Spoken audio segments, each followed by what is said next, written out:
Hey guys, welcome back to the channel. This is a story about what if Naruto saves Soul Society in Bleach.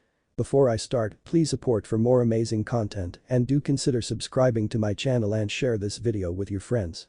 This is written by Crossovernaru and link in description and support writer. Let's start the video. Karakura Town, Japan. All was quiet to the people of Karakura, well for the average human anyway. The spirits that refused to pass on the other hand were not nearly as lucky. In one of the many deserted areas of the city a human soul could be seen running. The soul was that of an average man, well as average one can get when they have a chain hanging from their chest. The man appeared frightened and was running as if his life depended on it. Every so often he would look fearfully over his shoulder just to make sure that whatever was chasing him had stopped. Ought to get away, can't let them catch me. Not when I've finally escaped that horrible place. He thought in his head frantically. He looked behind his shoulder and slowed down long enough to look over his shoulder and sighed in relief when he saw that whatever was chasing him had finally disappeared. Of course it is in these types of situations that when the person being chased thinks he's escaped, that's usually when the bad thing happens. The man suddenly fell to the floor and clutched his neck and started to scream in pain. He looked on in horror as his skin started to darken, his voice became static as if two people were speaking at the same time and his eyes turned the color of an evil yellow with a black sclera. Severe pain shot through his body as he cried tears of blood which started to drip down his face. He yelled desperately clawing the street and his body leaving his body scarred and bloody. Why is this happening to me? Make it stop, make it stop. The soul got his wish, but not in the way he intended. Soon after his outburst, a large shadow loomed over the man and a primal growl reached the man's ears. He froze and slowly turned his head to the sound of the growl and his yellow eyes widened to their limit as he saw what was behind him. Its body was humanoid, except that it was over 10 feet tall, had oversized hands, a sandy-colored body and a mask that looked like a frog. It stared at the man with a look akin to hunger and licked its lips. This monster was known as a hollow, an evil spirit that was once human but turned into a demonic beast after losing its old chain and now it wandered the earth to still a never-ending hunger. The man trembled in fear before he realized that the monster was not alone. From the corner of his eye he spotted two more monsters. One looking like some sort of demonic bird with the mask of a vulture, while the other looked like cross between a spider and a human, with a spider-like mask to complete its look. The three hollows roared in unison, but it was almost non-existent compared to the fear-filled scream that the soul made. Meanwhile, not too far from the soul's location, an orange-haired teen that looked about 16 was walking with a group of people following behind. This teen was Kurosaki Ichigo, a high school student and substitute Shinigami in charge of Karakura Town. Man, things have been so boring since Aizen and his forces have been defeated. Ichigo stated with a blank look on his face. Are you saying that you would prefer if Aizen were still around to make all our lives a living hell? Snarled a red-haired teen that was his age. His hair was styled up in a ponytail and had tattoos on his forehead that were covered by a white hairband. This was Renji Abarai, lieutenant of the 6th division of the Gate 13. Of course not team. I just meant that there isn't much to do and that all we've done recently is hunt down hollows. Rukia Kichiki, a member of the 13th division, slapped Ichigo's head. Aka, you of all people should not be complaining about this. In fact you're even lucky to be able to hunt hollows at all. Ichigo scoffed in annoyance at Rukia. Ever since he defeated Aizen with the final Jutsuga Tenshu, he should have permanently lost his powers.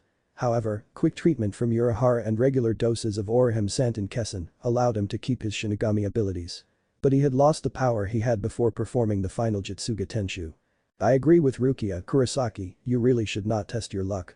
Just be glad that there is not much for you to do. Commented Uryu Ishida, the last Quincy. Come on, even you guys have to admit that it's gotten kind of boring. Right, Chad?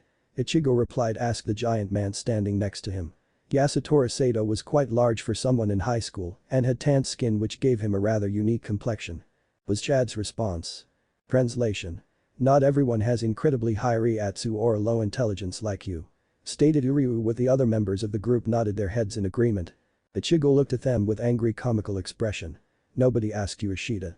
Orihime, the final member of the group, decided to step in. She was the same age as Kurosaki and was of average height. She had long orange hair and a curvaceous figure, along with a larger than normal bust. Come on everyone. Let's not be so grumpy with one another. Why don't we go back to my place and I'll make us a delicious dinner. Before anyone could decline the invitation to eat Orihime's unusual cooking, Rukia's cell phone started beeping. From that moment, everyone adopted a serious expression and swallowed their mod soul pills as Rukia checked her phone. I'm getting a signal, looks like there are 4 signals in the area. 3 of them are hollows, and I think maybe a soul. Rukia explained, though the last part sounded uncertain. What do you mean maybe a soul? Ichigo asked as he placed his combat pass against his chest and causing his soul separate from his body, which soon went limp and allowing him to transform into a Shinigami. The signal is definitely that of a soul, but it looks morphed in some way. Wait, something's happening. Rukia said. Suddenly the area around them started to feel heavier, as if gravity had increased 3 times over. I'm getting numerous readings. A large swarm of hollows are heading this way. She yelled and soon the entire sky was filled with hundreds of black holes, with hollows emerging from them. This is just like when I used that soul bait. Where are they coming from? Ryu asked. I think they are after the soul, they seem to be converging towards it. Said Rukia. Ichigo got a serious look. We will have to split up into 2 teams. Rukia, Renji and I will head towards the soul, the rest of you keep our backs clear. Right, everyone agreed. What about me? Said Choppy, Rukia's mod soul. Ichigo gave her a blank look. Just stay here and look after my body, okay? Choppy stuck out her tongue at Ichigo. I don't have to listen to you. Big meanie. A tick mark appeared on Ichigo's forehead and Rukia decided to intervene. Choppy, please do as he says. The mod soul saluted Rukia. Yes, ma'am. But that over with, everyone split up into different directions. Each heading their own way. The 3 Shinigami soon arrived in a deserted storage house area and drew theirs and Pikuto keeping an eye out for the hollows as well as the soul they were chasing. Renji broke the tension. Where is the soul, Rukia? Before the petite Shinigami could answer her, all 3 heard a blood-curdling scream of fear. They turned to their left and saw a group of hollows chasing a soul. I'm guessing right there, Ichigo said before he sprang into action and shunpoed right in front of the hollow before swinging his giant cleaver blade upwards, effectively killing the hollow which disintegrated into dust. Hey, are you Auri? He started to ask the soul before said soul slashed his claws across Ichigo's chest. Dumbstruck Ichigo stared in shock at the dark-skinned and demonic-looking soul. What the hell? Is that the soul Rukia mentioned? Before the soul could do anything else, Renji appeared behind it and restrained the soul, preventing the soul from attacking Ichigo further. What the hell is wrong with you? Are you crazy or something? Renji shouted, all the while struggling to keep the soul from breaking free. The soul was much stronger than he looked. This Fulinju were the same as him. All 3 Shinigami stared in shock at the man before them. Renji continued to question the soul. What are you talking about? The soul just continued to shout, not even acknowledging Renji's question. You've got the same feeling as the one who did this to me. You bastards, just leave me alone. I did nothing to deserve this. I just want to pass on in peace. Why do you torture me like this? He yelled. You will never take me back and I will never be subjected to that psycho's experiments. It was the soul's next statement that caught the attention of the 3 Shinigami. I will never serve that Madara guy. Madara? Who the hell is that? Ichigo thought. Renji, keep him still, I'm going to cast a Kido on him. The Kudo number 1. However, before Rukia could cast the sealing Kido, the soul in Renji's arm suddenly went limp, an expression of fear etched across his face. Why did he stop? Rukia asked. It was Renji who answered for her. Rukia, Ichigo, you guys might want to take a look around. When they did, their eyes widened. Surrounding the entire area was a huge army of hollows, all glaring hungrily at the soul. Ichigo cursed. Damn it, we were so preoccupied with that crazy soul that we didn't notice them coming. Then as one, the hollows all released a unified roar. It was so loud that the Shinigami and the mutated soul were forced to clutch their ears in pain. The hollows then jumped towards them, their only desire to eat the soul. Recovering from their shock, Ichigo, Renji and Rukia recovered from their stupor. Crap, they are after the soul, Ichigo mentally cursed. Rukia, make sure the soul is safe.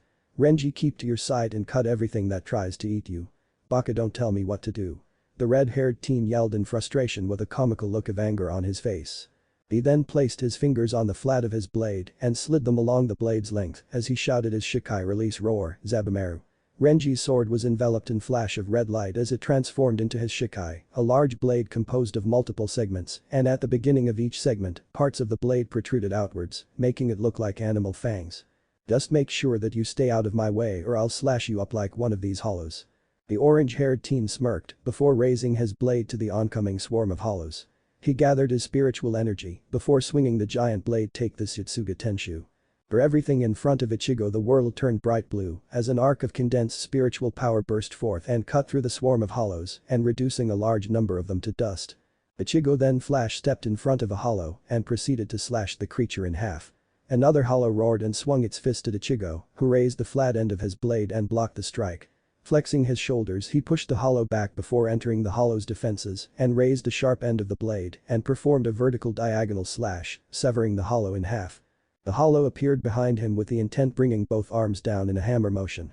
Before the hollow could attack, Renji appeared in front of it and swung his sword which extended and moved like a whip, cutting through the monster, along with 2 more hollows behind it. "Stop letting your guard down," Baka Renji said, which caused Ichigo to grin. Meanwhile Rukia was having a little trouble protecting the soul from the hollows. It really isn't easy to protect someone from a group of hungry evil souls when the soul you're protecting is constantly running around trying to get away from you and the things that are trying to eat him. "Stay still, do you really want to get devoured by these hollows?" Rukia yelled. But the soul's only answer was to dash toward Rukia and attack her with his sharp claws. "Shut up. You're just trying to trick me. Trying to get me to go back." Rukia performed a flash step causing the soul's eyes to widen in disbelief. Feeling a presence behind him and looked to see Rukia with her blade stabbed right into the mask of a hollow who had attempted to eat him. "I can assure you we are not with who you think we are. We only want to help you and if possible find whoever did this to you." She spoke with a calm voice and a determined look on her face. For once the soul seemed to look at her with reason instead of the hateful look he had moments ago. "You really mean it? You want to help me?" the mutated soul asked. Rukia nodded her head and held out her hand urging the soul to take it. The soul reached out to take Rukia's hand. Just as he made contact the soul's eyes widened and he pushed Rukia and yelled. "Look out. What are you?"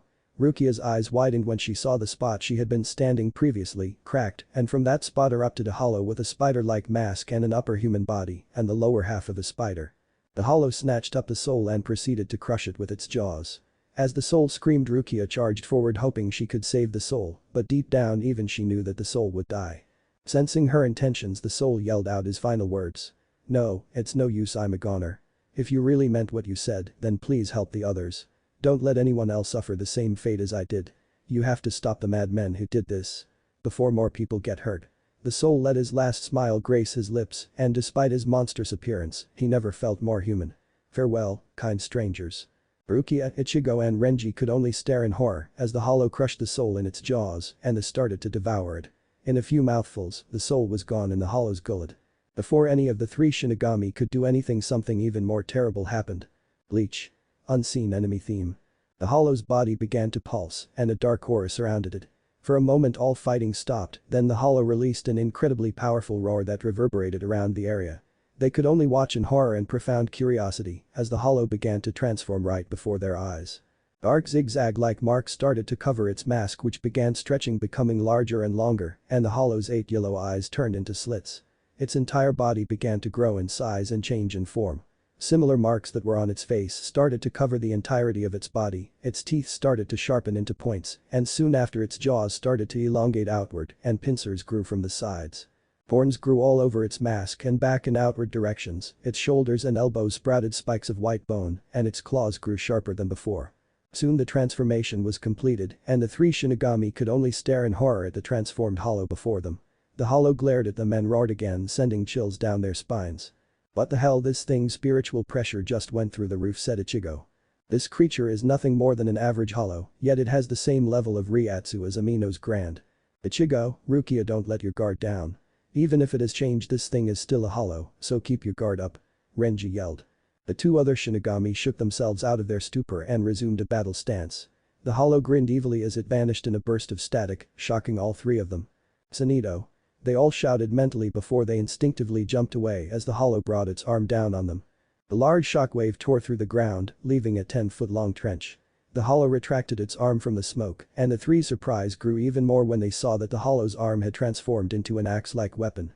"What type of hollow is this thing? I've never seen a hollow change its body mass like that." Rukia spoke in disbelief. The hollow screamed and charged again. Renji rushed forward ignoring his comrade's demand to stop. "Take this," Team Renji roared as he shunpoed in front of the hollow, momentarily catching it off guard and swung Zabumaru in an upward slash. The blade extended upwards and cleaved right through the hollow's face. The hollow fell to its knees and Renji turned around and smirked at his victory. But Rukia's eyes widened and yelled. "Renji, behind you." Renji instinctively turned and jumped back, only to feel a burning sensation run from his right shoulder to his left hip. Renji looked down in shock as he stared in utter shock at the large gash he had just received. He stared at the one responsible for his wound and his eyes widened for the umpteenth time that night in horror and shock. Renji's attacker was none other than the hollow he had just killed or he thought he killed. The hollow's transformed arm was now in the form of a long blade and it was covered in Renji's blood. The death blow it should have died from was slowly healing and the 2 halves of its head slowly reconnected. It roared in triumph and licked the blade of the Shinigami's blood. Before Renji could recover, the hollow delivered a swift kick to his gut, sending him rolling across the ground before he finally came to a stop and remained motionless, knocked unconscious from blood loss and the powerful kick. Kuzo? What is the meaning of this? Renji's attack should have killed it, and yet it just got back up as if nothing happened. Ichigo cursed mentally. Rukia, furious at seeing her longtime friend injured, unleashed her Shikai dance, so no Shirayuki. Rukia held out her blade and as she turned it counterclockwise, her once normal katana transformed into a pure white blade with a long white ribbon flowing from the pommel. Ichigo, get Renji out of there. Ichigo nodded and shunpoed in the direction of the hollow, already used to the technique, the hollow proceeded to attack Ichigo. Heido, number 30. Shakuho, a blast of red energy crashed into the hollow's face, causing it to roar in fury. Ichigo looked over to Rukia with her palm out. Ichigo nodded to her and then performed a flash step. Seeing her friend safe, Rukia turned towards the hollow, which had just recovered from Rukia's attack, its wounds already healed. She then punctured the ground 4 times in the shape of a semicircle and lifted her blade, the point directed at the hollow. Tsugi no Mai, Hakurin, an avalanche of snow and ice rushed towards the hollow. Rukia smirked knowing her victory was assured. The hollow then opened its mouth and a ball of pure red energy formed. A zero. Rukia yelled in shock. The attack formed and collided directly with Rukia's attack and an explosion of steam erupted from the point of contact. Ichigo reappeared next to Rukia. Come on, that definitely had to have killed it. The smoke cleared and the hollow emerged, parts of its body frozen, but they were already healing at a rapid rate. It used the zero the moment my attack collided and reduced the damage by a considerable amount. Rukia gritted her teeth in frustration. Rukia, I didn't even know that ordinary hollows could perform a zero. They can't. Only those of that are the level of Mino's Grand can use the zero. Well, I'm pretty sure that isn't a Mino's level hollow. Ichigo replied. Somehow, by devouring that soul, this hollow has managed to force evolve itself to a level similar to that of Mino's class. Rukia replied as she analyzed the hollow. I don't know how, but this forced evolution also seems to have made it immune to the powers of our Zanpakuto. We cannot kill, have no choice but to retreat. Ichigo glared at the hollow. Rukia, take Renji for me. Rukia stared in disbelief as she was handed the red head. What are you trying to do? Relax, I'm going to fight and make sure I cleave it in half. You fool, don't do something so reckless. Our Zanpakuto have no effect on that thing, just retreat. Ichigo ignored her and brought his hand up to his face before bringing it down his face in a ripping motion. Black energy rimmed with a red glow formed on his face before taking on the shape of a mask. The mask was white with 2 thick black lines that were on each half of the mask. The mask had a set of razor-sharp jaws that were closed and 2 eye holes, which showed Ichigo's eyes, which now had black scleras and golden irises. The mask looked like a menacing skull. Ichigo spoke to Rukia defiantly. Rukia, you should know me by now. I never run away from a fight. The hollow roared before its spiritual power level skyrocketed and dark violet energy surrounded its body. Ichigo also responded in a similar fashion, and black energy with red outlines surrounded him. The hollow charged forward, its arms transforming into giant axes, and Ichigo vanished in a flash step and brought his blade down on the hollow. The creature raised its arms and blocked the attack, which caused a massive shockwave. The creature pushed off and dashed towards Ichigo, who raised his sword just in time to block the creature's attack. The creature soon sent barrage after barrage of attacks, with Ichigo matching its speed and retaliated with quick swings and jabs at the hollow, who countered every move Ichigo made. Ichigo and the hollow clashed one more time and were sent back by the force the two had put into the blow. Ichigo was breathing heavily and was covered in bleeding gashes. Alright, I have had enough of this. Ichigo yelled, this next strike will be the last one. The hollow roared at the substitute Shinigami's challenge, and its spiritual power increased and started to swirl around it. Ichigo also charged his power, storing all the pent-up energy within his Zanpakuto. With Zangetsu held high over his head, he leapt toward the hollow, prepared to deal the final blow as the hollow shot towards him with the intent to kill. The fighters clashed in an explosion of Reiatsu that covered the battlefield in a white light. Rukia shielded her eyes from the intensity, and when it died down, she saw both Ichigo and the hollow back to back. After what seemed like an eternity, the victor of the battle finally emerged. Ichigo's mask crumbled into shards which dispersed into dust, blood dripping down the side of his head. The hollow remained motionless before blood spurted from its wound as it began to split down the middle. A valiant effort, Ichigo, but it's useless. Our Zanpakuto can't. Before Rukia could finish, the hollow let out a final roar before it was enveloped in a dark light. Once the light died down, the hollow returned to its form before it ate the soul, and then it turned grey before evaporating into nothingness. Rukia stared at the scene and couldn't help but stare at her friend, impressed by what he had done. What was that you said about me not being able to beat it? He responded with a grin on his face. Before Rukia could respond, she was interrupted. Seems like everything's taken care of here. A male voice spoke out. Ichigo and Rukia turned and saw a black cat, which had been the source of the voice. Irichi, both Shinigami exclaimed. Come, we must get to Kisuke's immediately and get you all patched up. We've been called by the Gate 13, apparently something big is happening. Damn it, Ichigo looked down at the red-haired man, who looked ready to faint from exhaustion. You just had to go looking asking for something to happen. Next time be careful what you wish for. He said before passing out once again. Renji, Ichigo took Renji from Rukia and draped his arm over his shoulder, making sure that he would not fall off. Ichigo and Rukia nodded before vanishing along with the cat, unbeknownst to them that a figure had witnessed their battle and its outcome. The figure emerged from the shadows. His face was covered in a black cloak, which masked his face. When he was sure that Ichigo and his friends were far enough, he thrust his hands forward and muttered a type of incantation under his breath.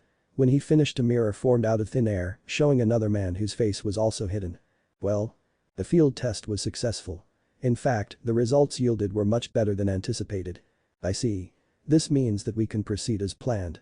All we need is for the subjects to finish their preparations. Also, may I ask what we will do now?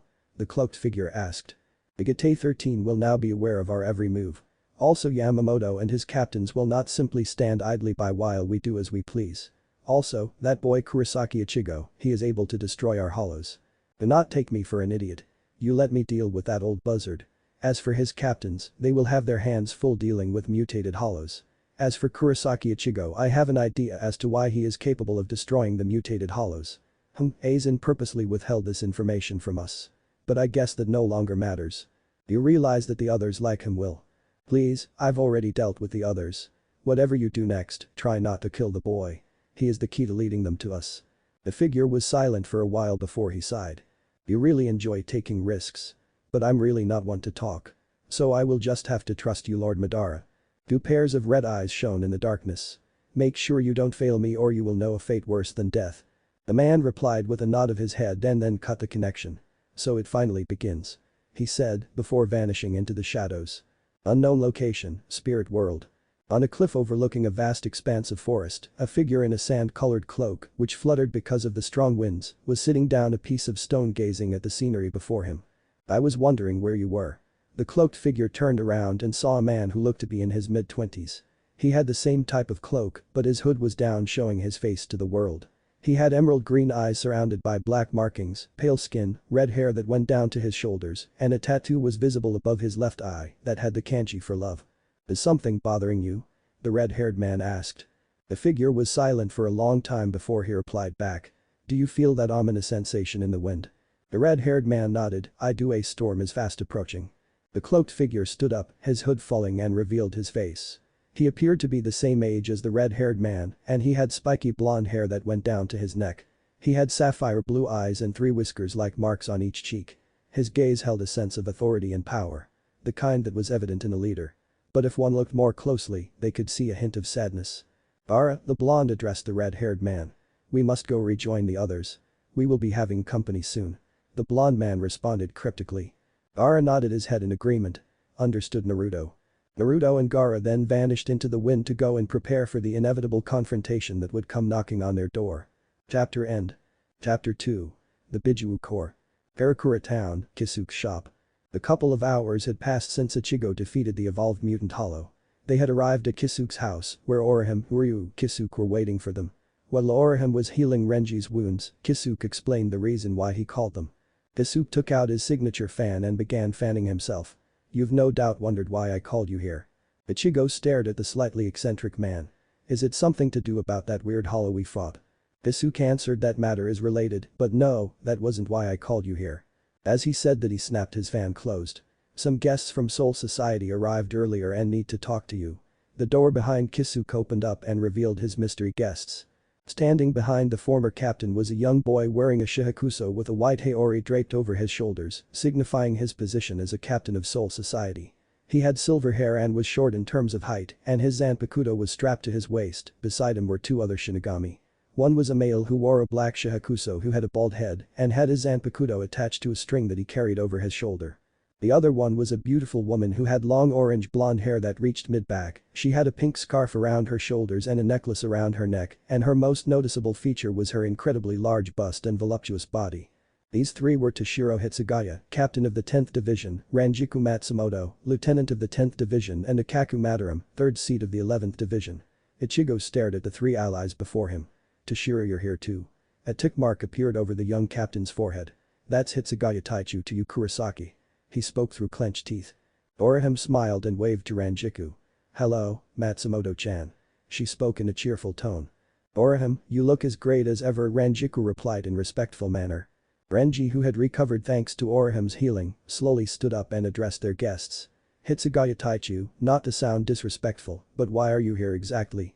Is it about that hollow we fought? Something about that. Anyways, you guys have to get your asses back to Sirete right away. Akaku snapped in his usual tone. First off, show some damn respect to your superiors, Akaku. Second, I was talking to Hitsugaya, and thirdly, don't order me around, you bold bastard. Said bold bastard glared at the redhead. What did you say? I'll talk to you however I want, and what do you mean superior, he responded. Would you two shut up? He yelled and earned the silence of Renji and Akaku, but they were still glaring at one another. Hitsugaya cleared his throat before continuing. Now then. Onto the matter at hand. The reason we came here is in fact related to the strange hollow you fought. I need you to tell me as much as you can about your encounter with it. And so Ichigo explained to Hitsugaya about his encounter with the morphed soul. How the hollows seemed to be attracted to it, how when one of the hollows devoured it and morphed and grew, fact that it was immune to damage done by their Zanpakutos, and that somehow only his Zanpakuto managed to kill it. Toshiro listened to the vital information. He went into a thinking pose before he spoke again. You're not the only ones who have come across this new type of hollow. He said, causing everyone's eyes to widen. For a while now we have been getting reports from everywhere about these hollows and their immunity to Zanpakuto. We have lost hundreds of men and no one was able to get enough data on them. Hell, most were even killed before they could report back.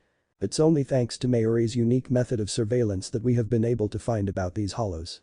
Renji and Ryu frowned, having found out that they had the same surveillance implanted in them courtesy of the crazy scientist. And even then our knowledge about them is still limited. Akaku then addressed Ichigo. So far as we know, you are the only Shinigami who is capable of killing them. Though I would prefer to fight them and beat all those bastards into the ground. Even I got to admit that these hollows are better off dead and gone. Due to the severity of the situation, the Seitetsu has called you, Renji Abarai and Rukia Kichiki back to Soul Society to help us deal with this new problem. Ranjiku said. Ichigo looked at the group in surprise.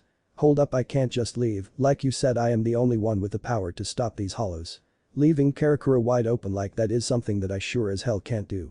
He yelled at the group. Isuke's eyes suddenly shot up in realization. I almost forgot to mention that Kurosaki isn't the only one here that can destroy the hollows. Everyone stared at him before proceeding to punch the man in the head, well except Orihime, who just stared at the man. All the Shinigami in the room glared and yelled at the man. Why didn't you mention that earlier? Well, I wanted to see where this conversation would go. Everyone rolled their eyes at the man that was Kisuke Urahara. Isuke straightened out his hat before his voice took on a serious tone. Even if I did say who it was, Kurosaki would have gone with you. Ichigo snapped. How so? Because the only people who are able to kill these hollows are sitting right over there. He pointed to Ryuchat and Orihime. Toshiro and Ichigo's eyes widened at that. You three are able to kill those hollows? Toshiro asked in amazement. Ryu straightened his glasses as he spoke. We really didn't think much about it at the time as we thought they were just a more powerful type of hollow, but we didn't see any of the souls like Ichigo mentioned. They must have come from somewhere else. Orihime then asked Kisuke the question that was on everybody's mind, but Kisuke-san, how do you know that we are able to kill these new hollows? I mean, they could have simply been like the normal hollows we faced every day. Kisuke answered. Orihime-san, the answer to your reasonable question is that according to your and Ichigo's stories, both of your groups fought hollows that had incredibly strong Reiatsu level, and they both possessed strange markings on their bodies. From this I'm able to conclude that you three are able to destroy them. But until I do some more research I cannot confirm anything yet. Toshiro and the others seemed to accept the answer for now. Iruchi then directly addressed Ichigo. Ichigo, it would be best that you leave for the Sirete at once. You can't ignore a direct order, especially if it's from Old Man Yama. If he wants you to return then you must return now. Ichigo looked hesitant but. Ichigo. Ichigo then turned to Chad, who had finally spoken after so long. You don't have to do everything by yourself. Ryu and I can handle any threat while you're gone. Ryu agreed with Chad. Yasutora is correct, Ichigo, but at the very least take Inoue with you. Knowing your tendencies you will no doubt go and get yourself beaten half to death. Ichigo looked at his two friends and sighed in annoyance, damn you guys are gonna be the death of me. Just promise me that you both won't go and get yourselves killed, alright? Chad and Yuryu nodded in response. Okay then. Urahara exclaimed as he got up and directed everyone to the secret underground training grounds. Let's get you kiddies ready for transport. The Sinkamen is all charged and ready to go, and it is best that we do not keep everyone in the Sirte waiting. He spoke in a sing-song voice. Everyone got up and followed the former captain of the 12th Division. To say that the Gate 13 was in chaos was clearly an understatement. Once they had arrived they could see that the entire place had just recovered from an attack. As they were escorted to the captain's meeting hall, they saw that a lot of destruction had been made to the surrounding buildings, and bodies littered the streets. Further on into the Gate 13, they saw the inhabitants from the Rukan districts, most likely from the ones closest to the Sirte. Ichigo gripped his hands in silent fury. He was going to get the hollows that did this and take down their boss, Madara. From the looks that his comrades gave him, he could tell that they all felt the same way. The group finally arrived at the meeting hall and quickly entered the building. As they opened the doors they saw that all the captains were present and awaiting their arrival. Itsugaya and the rest bowed in respect to Genryusai Yamamoto. Well, Ichigo bowed after Rukia gave him a swift blow to the head. "You're late," the old man stated to Hitsugaya. My apologies Itachu, he bowed in respect.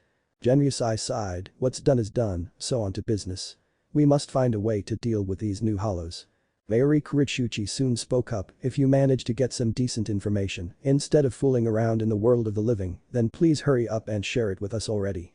He ordered rather harshly, causing everyone to roll their eyes at the man's usual rudeness. And so Hitsugaya started to resume the long process of sharing the information they had on the new types of hollows.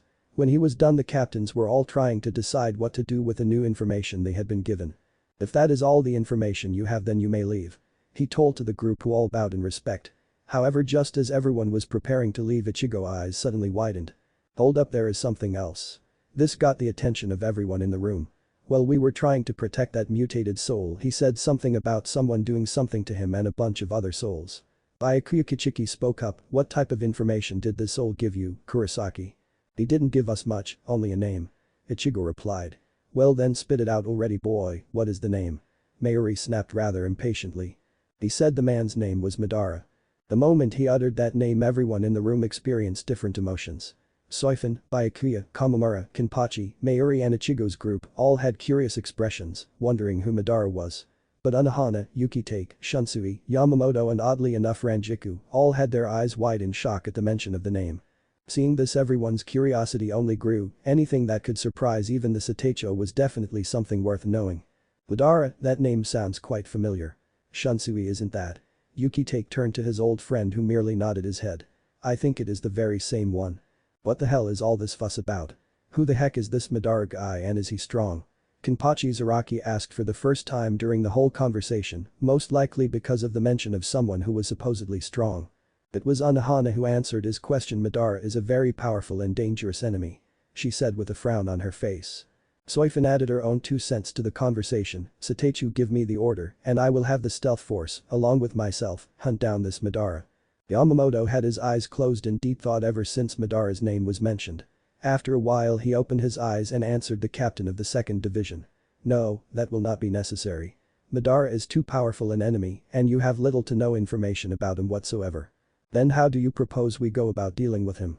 Mayuri asked. Shunsui seemed to have caught on to what the old man was thinking because a look of uncertainty crossed his face. Old man, don't tell me that you are thinking about bringing them here, are you? I know the enemy is kind of strong this time, but to call on their help, don't you think that is a little extreme? The Satacho had a defiant look in his eyes, desperate times call for desperate measures. Besides, they know more about Madara than anyone we know. Captain Hitsugaya cleared his throat, pardon me Satachu, but who exactly are you referring to? The oldest Shinigami stared at the young captain with a gaze that could melt even steel. I am referring to what is probably the most powerful military unit besides the Gate 13 itself. Everyone in the room was shocked at the idea of such a powerful group that was equal in strength to the Gate 13. Let it be known that I, Genryusai Yamamoto, am hereby ordering the return of the former elite stealth and assassination unit, the Biju Corps. Ranjiku put a hand to her mouth in surprise to stifle the gasp which nearly escaped her mouth. An action which confused Hitsugaya, but he decided to ask her about it later. Pardon me, but what exactly is the Biju Corps? The Biju Corps is a secret and extremely powerful group of Shinigami whose existence is known to only a select few. In fact, they were only called upon in moments of critical urgency. They were even tasked to eliminate groups of powerful Minos Grand, such as the Vasto Lords. In fact, they are the reason why they are so few in number. Answered Unohana. Incredible, I never knew that Soul Society had such a strong group of people like that. Hitsugaya said in amazement. Soi Fon scoffed in doubt, please if these cowards are as strong as you claim, then why were they not there when we were fighting Aizen? Yukito sighed, you see Soi Fon-chan, the reason for that is because the Biju Corps left the Gate 13 a little while before Yorichi-chan did. Why would they do something like that if the Sarate was in such a dire situation at the time? Rukia asked. Rukia-chan, now is not the time to explain that right now. Yukito said. Let's just say that after a certain incident Biju Corps got into a disagreement with us and they haven't liked us since. Rukia would have pressed on, but was stopped by Ichigo who noticed the sad look in the eyes of the three captains who knew the most about the Biju Corps. Not one to sound doubtful, but not once in the entirety of the Gate 13's records has there ever been a mention of this Biju Corps. Even in the restricted files and documents, there is no knowledge of them. That is because on the day they left, they snuck into all the most secure locations in the Gate 13 and deleted all knowledge concerning their identities, their unique abilities and even their Zanpakuto abilities. They made it as if they never existed at all, Shunsui replied. You expect me to believe that this group of renegades infiltrated and bypassed our best security measures and destroyed incredibly valuable knowledge, and it was all done right under our noses, Mayuri yelled out in disbelief. Enough. Yamamoto snapped as he slammed his staff on the ground. We are wasting precious time. Every moment we waste here is more and more valuable time given to the enemy. Everyone immediately stopped talking and listened intently to the Seitetsu. Considering that we cannot spread our defenses too thin, we cannot send too many of the captains to find and bring back the Biju Corps. Mayuri, you will stay here and continue your research on these new hollows. If necessary, call in Urahara for assistance. The faster we get information, the faster we may all rest easy. Mayuri nodded his head in acknowledgement, but he frowned at the idea of working with his former superior. The captains of the 10th, 7th and 2nd Division will accompany Ichigo Kurosaki's group to bring back the Biju Corps. The rest of you are to remain here and defend the Sarate from future attacks. Are there any questions? Ichigo raised his hand, yeah, I have one, Jai-chan. Why the hell do you need me to go and fetch these guys? Aren't Renji, the captains and the others you're sending enough? Ichigo knew he shouldn't have yelled like that, but he did not want to be used as someone's errand boy. Everyone was shocked at the tone Ichigo used, and Ruki along with almost all the Shinigami in the room quickly punched him on the head, adding quick cries of baka. The captain commander stared at Ichigo for a moment, making everyone think that he was probably wondering how badly to burn Ichigo. They were surprised when he answered without any rage or anger evident in his voice. Ichigo Kurosaki, you are rash, headstrong, ignorant, hot-headed, quick to anger, and you clearly lack respect for your superiors. Ichigo felt kind of embarrassed that the old man would say all that out loud. However, you clearly are the type of person who would never abandon their comrades, no matter how dangerous the situation. You would even become a demon if it meant to protect your comrades. Ichigo was surprised at the old man's words. Those qualities are exactly the same as the leader of the Biju Corps. He will no doubt become more inclined to help us if you are the one who convinces him. Besides, as a substitute Shinigami, the chances are even more in our favor. But even if I can convince this guy, what about the others? Ichigo asked. Do not worry about that, Ichigo-san. The members of the Biju Corps greatly respect their leader and will gladly follow him through the gates of hell and back. If you can convince their leader to join us, then they will be convinced as well. Yukito answered the orange-haired teen. Ichigo nodded in understanding. Are there any more questions? Yamamoto asked. Everyone was stunned when Ranjiku raised her hand. Sure, she was known to avoid her work, but she would never really ignore something as important a situation as this. Seitetsu, is it really necessary that I accompany everyone on this mission? She asked with a sad frown. Unohana gently answered her question, I understand your feelings, Matsumoto-chan. But considering your past relationship with the leader of the Biju Corps, it would probably be in everyone's best interest if you do. Ranjiku blushed a little at that part, which did not go unnoticed by the females present. Itsugaya was surprised that his lieutenant of all people would know someone as important as the Biju Corps leader. He would have to ask her later on what a relationship with the man was. Ranjiku sighed, guess I have no chance in the matter. Any more questions? Yamamoto asked impatiently. No one raised their hands. But then you will rest up tonight and tomorrow you will all head for the Biju Corps' last known location.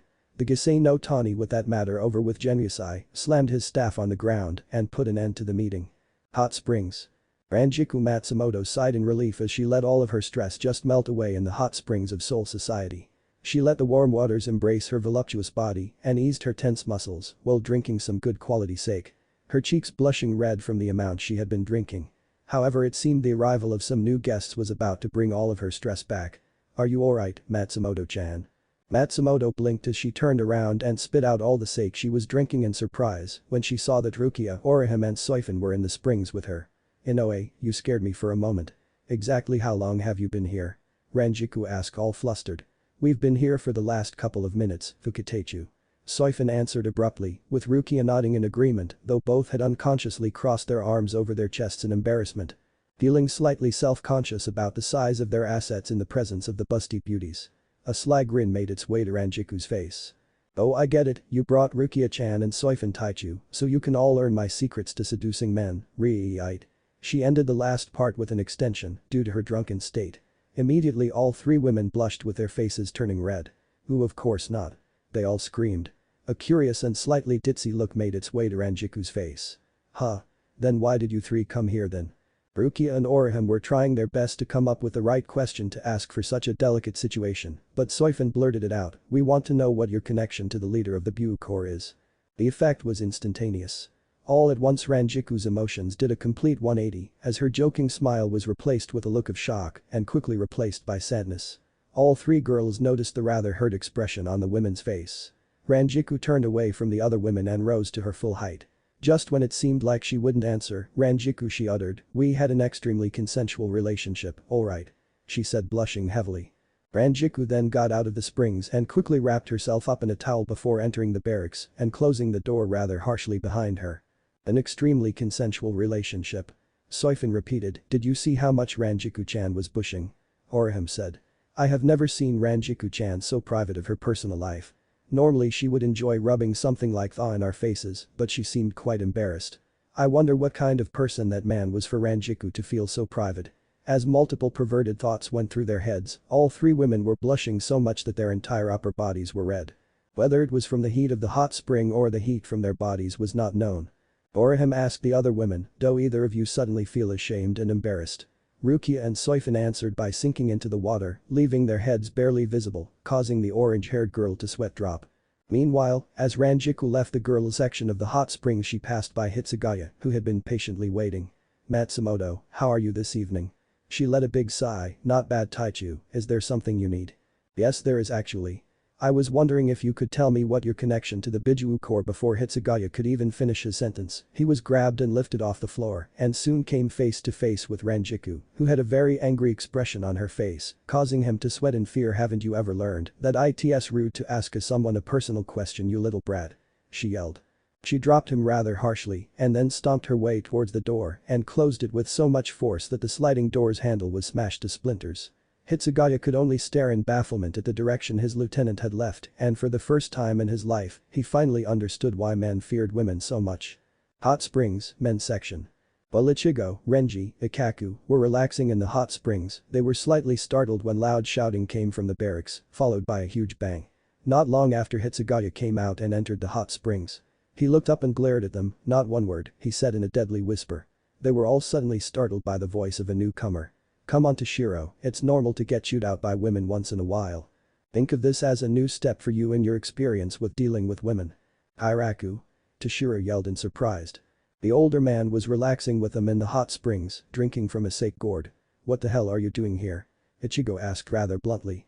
Shunsui simply laughed, "I just came here to wish you guys luck for your mission tomorrow and to enjoy the beautiful sights here in the hot springs." Ichigo could only stare at the man with a deadpan expression. Shansui's expression soon turned serious. "All joking aside, there is something important I came here to tell you. It concerns some very important information that just might keep you guys alive." Ikaku spoke up, "Does this information have anything to do with these Biju guys?" The veteran captain nodded, "Yes, but it isn't information that regards who they are and what their Zanpakuto can do." "Well, I can certainly tell you, I'm sorry to say that I won't." "Excuse me for my rudeness, Kairaku Taichu, but why the hell not?" Renji asked his superior.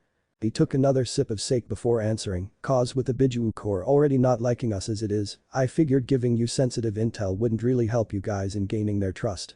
The information I am going to give you is info concerning their main technique." It's called the Kage Sudarusu. The Kage Sudarusu? Ikaku asked. Exactly. It is considered as the perfect stealth and assassination technique, and it is only known to the members of the Biju Corps. It allows the user to hide their presence within the shadows. How exactly does this put us in danger? Renji asked. If they hide in shadows then they can't attack us without exposing themselves, right? You're thinking too simple, Renji. The technique is much more complex than that. Even some of the more intelligent people in Sirte do not completely understand how they manage to make the technique work. Basically, if one of the Biju Corps members were to use it, they would not be hiding in the shadows, rather they would become the shadows. Everyone present was surprised about such a technique, so simple yet difficult at the same time. Think of it like this, instead of sinking into a sea of darkness, they use the shadows as a veil covering their forms. They exist on the same plane of reality as us, but are completely hidden from the eyes of the enemy. Thanks to the Kage Sudarusu, anyone can mask their Reiatsu and remain hidden from the eyes of the enemy, so they can easily sneak up on their targets and deal a lethal strike. What's more, even if someone were to strike the exact spot the person is in, their attack would simply hit air. Is there any way to counter such a technique? Hitsugaya asked. Shunsui paused to take a sip from his gourd before answering, well, impressive as it sounds, using the technique does leave the user with a few handicaps. One handicap is that it can only present it whenever there is darkness. Light reveals them and doesn't allow them to maintain the technique. So if there are no shadows or not enough shadows, the technique cannot be used. Another handicap is that the use of one's Zanpakuto is extremely limited and they are not capable of using Kido while using the technique. Certain types of Shikai cannot be used while using the technique and there is no way for a person to use Bankai. Basically, if too much spiritual pressure is used while using the Kage Sudarusu, the enemy risks revealing their presence to their targets. The entire basis of this technique is to be perfectly balanced in mind, body and soul. So all it takes is for us to reveal them is to raise our Reiatsu to high levels. Ichigo asked. Shunsui shook his head, unfortunately no. No matter how much you raise your spiritual pressure it won't reveal the enemy to you. That only applies to anyone who uses the Kage Sudarusu. Shunsui rose out of the water and draped a towel around him. I think I told you enough information. You might want to get some sleep. Your wake-up call will be before sunrise. Having finished what he came to do, the captain of the 8th Division took his leave. Ichigo stared at Ikaku, Renji and Hitsugaya and they all shared a silent agreement that this mission would be very difficult and that the slightest mistake could cost them their lives. Ichigo yawned and rubbed his eyes of fatigue with one of his arms, while the other supported the sleeping form of Orihime. Shunsui hadn't been kidding when he said that they would be leave very early. When he woke he saw that it wasn't even dawn and now they were traveling via Shunpo to their destination as quickly as possible. If what Shunsui had said about their opponents was true, then they had to arrive at their destination as early as possible. If they did not find and return with the Biju Corps by nightfall, then they would be wide open to an ambush attack thanks to the power of their Kage Sudarusu technique. On the horizon he could see the faintest of sunlight illuminate the dark sky. He spotted out of the corner of his eye Hitsugaya near Ranjiku. Ichigo sighed knowing exactly why the silver-haired boy was trying to do. Ranjiku, he called getting her attention, she glanced over her shadow. I understand that you will not tell us about your connection to the leader of the Biju Corps. Soi Fon and Ruka blushed slightly, but could you at least tell us why they left the Sirte? Every little bit of information we have counts.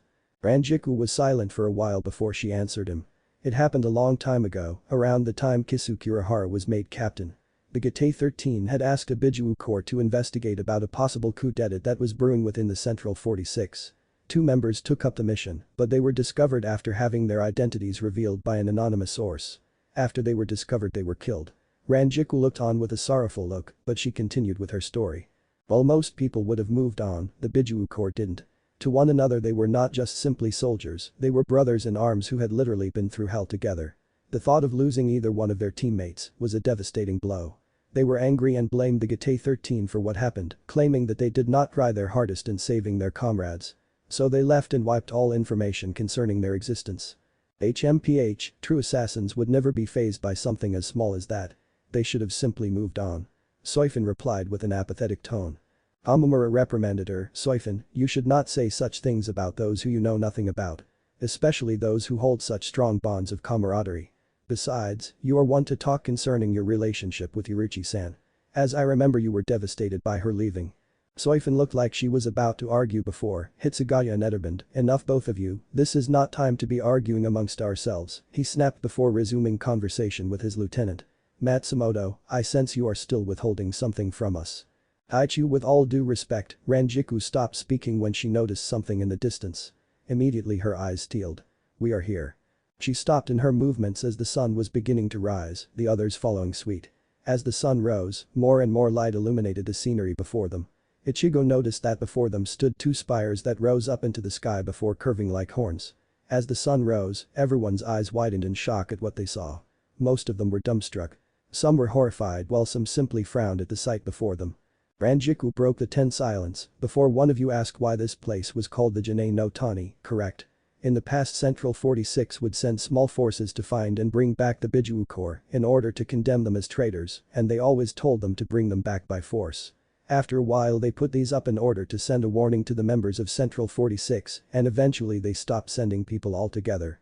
The sun had by now completely illuminated the morning sky. That message was send any more soldiers and they will die.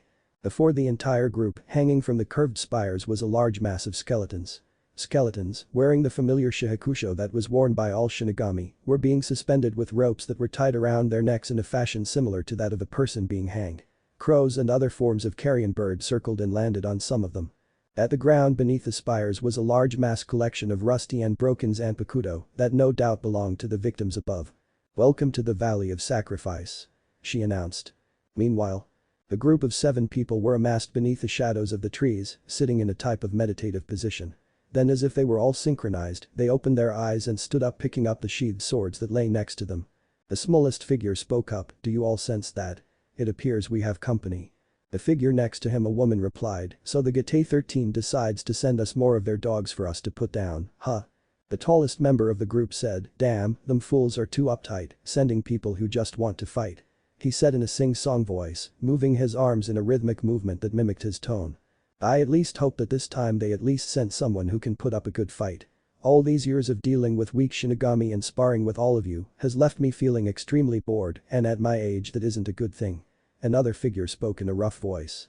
"No," a strong tone replied, catching all of them off guard. One of the figures stepped out of the shadows and into the sun, revealing the familiar form of Naruto Uzumaki. "Something feels different about whom they sent this time. Among all the people sent, at least 4 have captain-level Ryatsu. I am curious to know why they would send someone so strong this time, instead of the usual small fry. So this time make sure you take prisoners and bring them back to HQ," he said as he lazily put his sheathed katana on his shoulders. Another figure stepped out from the shadows and revealed the red-haired man known as Gaara. He spoke with a monotone voice, "You almost sound like you are looking forward to fighting them." Naruto simply gave a small smile and chuckle before giving his comrades the order they were all eagerly waiting for. "Biju Corps, move out," he shouted, and in a flash they vanished within the shadows, heading to intercept Ichigo and his friends. Unknown location. In a room, far away, Ichigo and the Biju Corps, a man was sitting on a throne and appeared to be in a trance-like state. Torches illuminated the entire room, and he had his eyes closed and breathed very slowly, as if he was some great beast that was in a deep slumber. Suddenly his eyes opened and a great wind blew through the room, and the torches extinguished from the force of the wind and bathed the room in darkness. The figure simply snapped his fingers and the torches instantaneously illuminated once again. The man's eyes shone in the darkness, each had a blood-red eye with 3 coma-shaped marks and a ring circled the pupil. He chuckled to himself and spoke cryptically to no one in particular. Finally, things are about to get interesting. Chapter end. Chapter 3. Ichigo and the rest of the group sent to find the Biju Corps stared with a mixture of shock, horror and slight disgust at the scene before them. Hanging above them at the entrance to the Gisei no Tani, at the top of the 2 mountain spires, were the corpses of hundreds of Shinigami sent to bring back the Biju Corps in the past, and at the bottom of the spires were the broken and rusted forms of their Zanpakuto. "I will say this much about them, they sure do know how to make their point across," Soi Fon said. "This is horrible. So many lives lost," Ruka said with wide eyes. Renji clenched his fists, "These guys are ruthless." According to Captain Kairaku, in their past life they were shinobi. Trained mercenaries, experienced hunters and elite assassins who will do everything they can to carry out their mission, Captain Kamamura said. Soi Fon smirked, "I am starting to like their style." Ichigo glared at her, "You are sick, you know that." He was thankful that Orihime was still fast asleep on his shoulders. "Enough, we must continue with our mission," Hitsugaya stated firmly as he continued forward through a straight path that went through the Zanpakuto graveyard. Needless to say, everyone was feeling a bit nervous as they walked past the many Zanpakuto with the corpses of hundreds right above them. The cries of the crows and many other carrion birds did not make the situation any better. The valley itself was surrounded by giant walls that stretched on either side for as far as the eye can see. From an aerial point of view the valley kind of resembled the walls of the Sirte, though on a smaller scale. A sudden thought went through Akaku's head, I was just thinking about something. Ichigo glanced behind him, what? Well, it's about the Biju Corps secret technique that the Kairaku Taichu mentioned earlier, the Kage Sutarusu. Yeah, what about it? If these guys live in a valley then how the hell are they supposed to use it in a completely deserted wasteland? The answer is right in front of you, Baldy, Renjiku said as they finished passing through the threshold of the Zanpakuto graveyard. Before he could snap at her, he was rendered speechless, standing on a ledge. They looked down below into the valley below. In front of them were giant trees that varied in different sizes. The smallest as large as a 3-story building and the tallest the size reached almost 50 feet. The giant forest completely covered the area below them and stretched on for miles. But that much cover, walking into that forest would be like walking into a minefield. The Biju Corps would be able to overrun us with little to no effort. Hitsugaya said, thinking of the best option they had to proceed. Amamura observed the size of the forest when he suddenly tensed. His ears twitched and his animal-like senses went nuts. Behind us. Everyone spun around and looked up directly at the top of the mountainous walls of the valley. At the bottom of one of the spires was a figure. He was clothed very strangely. He was wearing a feudal era priest's robe, along with a straw hat. His face was hidden from view due to his bowed head, but they could see sand gold hair with dark blue tips. In his right hand were sand-colored prayer beads with a star-like pattern on each one. The beads wrapped around his hand going all the way up to his shoulder, where they kept getting bigger as they wrapped around from his shoulder to his hip many times. What the hell? Is that a monk? Ichigo asked as he slowly edged his hand toward Zangetsu. Who are you? Yelled Soi Fon. The figure chuckled darkly, who am I? He mocked an eerie sing-song voice. Suddenly the monk disappeared and reappeared right in front of the group, who were all surprised by the man's speed. The monk-like figure lifted his head, revealing his face to the group. They all took a few steps back as they felt the monk's killing intent start to rise. The monk's face was the complete opposite of what a monk was supposed to be. He had a sick, twisted and insane grin on his face. He stuck out his tongue, licking his chops and revealing his serrated teeth. But the most disturbing thing was his eyes. His entire sclera was black and his eyes were formed into a golden star-like shape with 4 dots appearing at each corner of the pupil. As the mysterious man stared at the group they could feel the intense bloodlust radiating from him. Ichigo swung out his Zanpakuto out of instinct, what the hell a hollow. He yelled as a large Itsuga Tenshu made its way towards the man. The figure simply raised his hand and backhanded the attack, dispersing it into nothing. The figure continued to chuckle before he turned it into full-blown laughter. A hollow? Me? He laughed sadistically. Oh, how I wished I could rip you all to shreds and drink your blood. But the others want you alive. So if you can survive this trial and live, you are free to go. But lose and you will join those other weaklings and become bird food. He pointed a clawed thumb up toward the corpses dangling from the spires. Ashiro narrowed his eyes as he drew his sword. Who are you? Do you work for the Biju Corps? The monk frowned, before speaking in a deadly tone, I work for no one, you bastard. But enough talk, let the hunt begin. He yelled, slamming his fist into the ground. When he made contact, 2 cracks spread out from the point of impact and surrounded the group. Suddenly an explosion of sand flew from the cracks and the cliff completely shattered and the entire group began to fall into the valley. The entire group tried their best to move out of the way, but the sand relentlessly rained down upon them, immobilizing their movements as if they were stuck in a waterfall. All the while the monk stared at the falling group. This is going to be fun. He smirked before disappearing into a cloud of sand. Gara was resting in lotus position with his Zanpakutos resting across his lap. The Zanpakuto had no blade and had only a circular guard with a gold-clothed hilt. His eyes were closed and he was in a deep state of meditation. Suddenly a stream of sand raced towards him, gathering around his hilt, and within moments the sand reformed into his blade. Gara opened his eyes and got up from his meditative position. Well, what have you found out, Gara? A voice next to him asked. Gara turned to look at his leader and longtime friend, Naruto. I have managed to discover the group of Shinigami. He said. From what I can tell there are about 8 people. 3 of them appear to be captains, as well as one who possesses the same level of Ryatsu as a captain, 3 are lieutenant class Shinigami, 1 unranked Shinigami, and from what I can tell at least 1 girl who appears to be human. Naruto frowned at the last part. What do you mean appears to be human? I mean, as I said. 1 of them is human. However, I suggest that we do not underestimate that girl. Naruto stared at Gara with frown on his face. Gara noticed Naruto's look. Is there something the matter? He asked. You are hiding something from me, Gara. It was not a question, but rather an observation.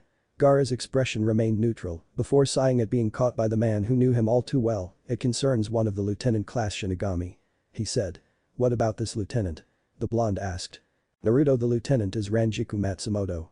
Gaara said. Naruto's eyes widened when Gaara revealed the news, and he was speechless. One of the figures walked out of the shadows walking in a rhythmic pattern.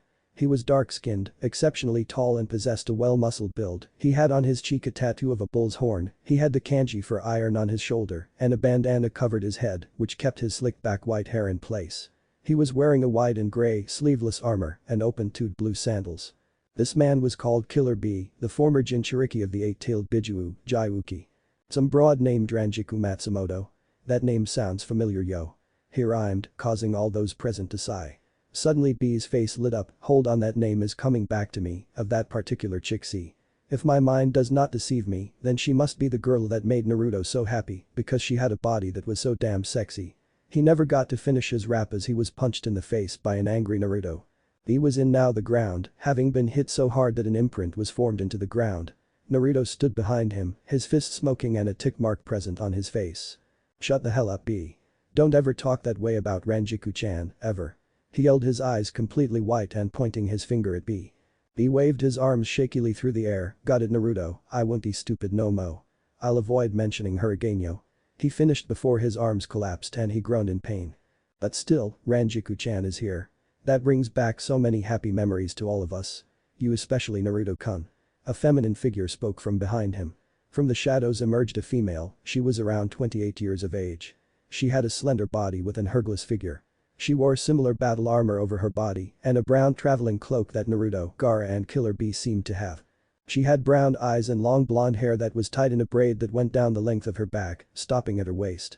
Yujito, do you want to suffer the same fate as Octopops? He asked. The woman, now known as Yujito, shook her head rather frantically. No, of course not. She said, but inside she was thinking, man, ever since he and Ranjiku-chan separated, he has refused to see any other women. He really needs to get laid and soon. She thought. What the hell are you thinking? He asked her. Nothing. Nothing at all. She yelled. Gaara quickly cleared his throat. Personal matter aside, there is something else that I should mention. It concerns the Shinigami that had the same level of Ryutsu as a captain. He is tall, around 6 feet, has orange hair and a very large zanpakuto tied around his back. He gave off an unusual aura. He said. What do you mean unusual? Naruto asked. Unusual in the sense that it kind of reminds me of yours. Gaara said. Naruto nodded and turned to discuss with the rest of the small group. You all heard the info. We will engage this new group. The choice of who you wish to take is first come, first serve. You are not to kill any of them, especially not Ranjiku. He quickly added a blush on his face. As for this Shinigami that Gaara mentioned, I'll fight him myself. Any objections? He looked at his group, who said nothing to oppose his decision. All right then. Let's head out. Understood. They all shouted, and with that, they disappeared into the shadows. Ichigo groaned as he dug his way out of the large pile of sand he was buried in. I am going to kill that bastard next time I see him. He said as he spat out some leftover sand in his mouth. Dead in line. Renji snapped, brushing sand off his shoulders. If you ladies are done complaining, we would really appreciate it if we could get back to the mission. The captain of the 2nd Division snapped. Grumbling under their breaths, Ichigo and Renji joined the group as they took off into the forest. Who the hell was that guy? He didn't feel anything like a hollow, but didn't feel like a Shinigami either. What we most likely saw was a manifested Zanpakuto spirit.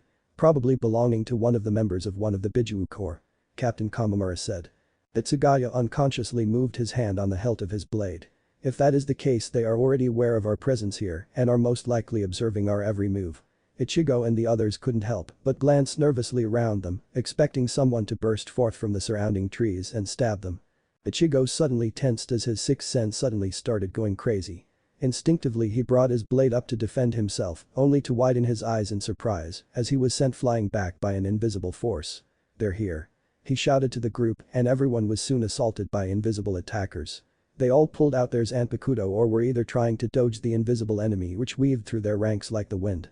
It was only thanks to the group's experience in battle and their sixth sense that they were able to avoid being impaled or stabbed, but they could do nothing to avoid the enemy's unseen blade, and their bodies were soon covered in slash marks.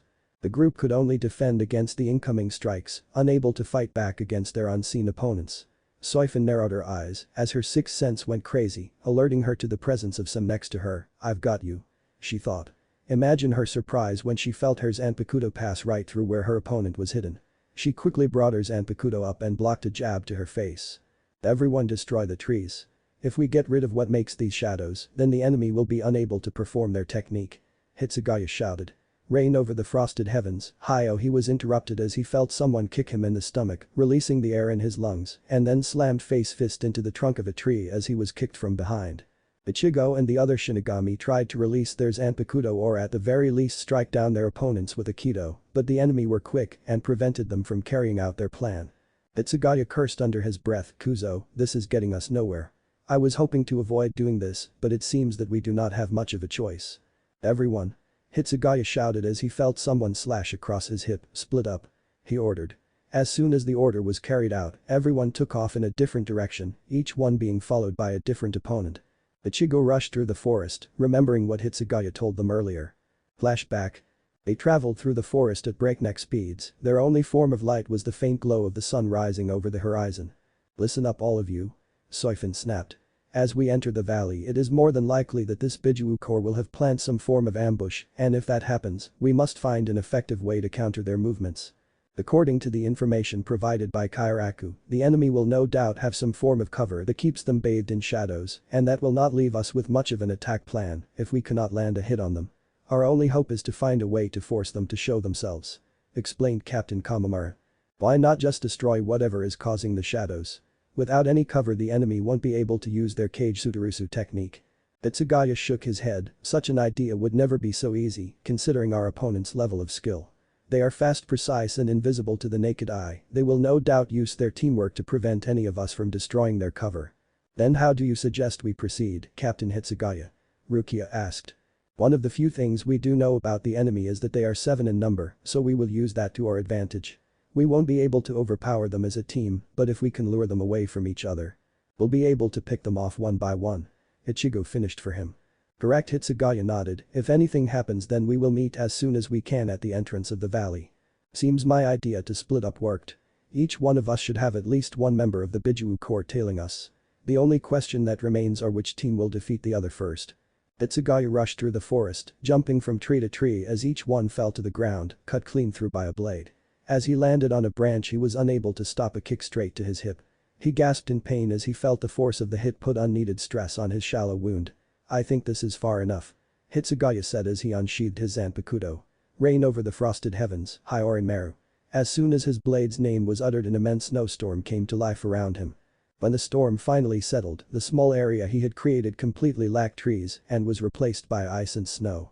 In his hands he held a katana with a 4-pointed star-shaped guard with a chain extending from the pommel and ending with a crescent moon-shaped blade. Enough of this. Show yourself. He yelled. Hitsugaya watched as an individual emerged from the darkness of the trees that survived his attack. The figure was around his height and was male. He had pink-colored eyes, gray hair and a scar trailed down from his left eye all the way to his cheek. He was wearing a strange form of armor. I'm impressed. I never expected that one of the captains of the Gate 13 could be so powerful at such a young age. He spoke in a voice that contrasted with his appearance. While I appreciate the comment, I find it somewhat hypocritical that I am being called a child by a child. The figure stared at Hitsugaya, his lips slowly twitching before they formed into a strained smile and a tick mark formed on his head, you little brat. I will have you know that I am at least 28 in human years. Hitsugaya blinked in surprise, so old yet he has the body of a child. How dare you? Don't go calling other people hypocrites, you little brat. Unlike me, you are simply a child who has failed to achieve a growth spurt. He yelled, waving his arms wildly in the air. Hitsugaya growled at the man, child or whatever in front of him, what is your name? I want to know the name of the man that I am about to murder in cold blood. The figure pointed his blade towards the young captain, my name is Yugura and I am a member of the Biju Corps and former Mizukage of Kurikage. He spoke with pride in his voice. My name is Hitsugaya Toshiro, Taichu of the 10th Division of the Gate 13. I have orders to bring you and your teammates back to the Sirete. He said. Yugura closed his eyes and chuckled, I see, so that is why you are here. Well then let me say this. Yugura vanished only to reappear in front of Hitsugaya. Surprised by his opponent's speed, he barely had time to react as he blocked Yugura's blade, his arm straining against the force his opponent used in his strike. He looked at Yugura who had a murderous look in his eyes, there is no way in hell that any of us will be going back to that place. The Ryatsu surrounding Yugura suddenly jumped and his Zanpakuto began to glow an eerie green. Surface from the darkest depths, Isobu.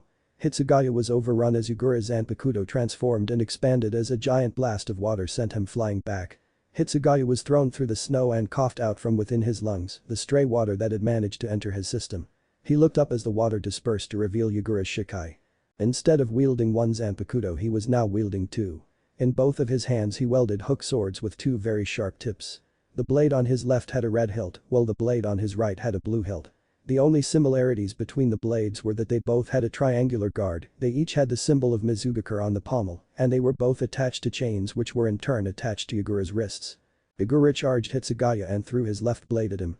He immediately blocked the blade, but Yugura flicked his wrist which made the hook sword return to attack Hitsugaya, while Yugura jabbed his other blade right towards him.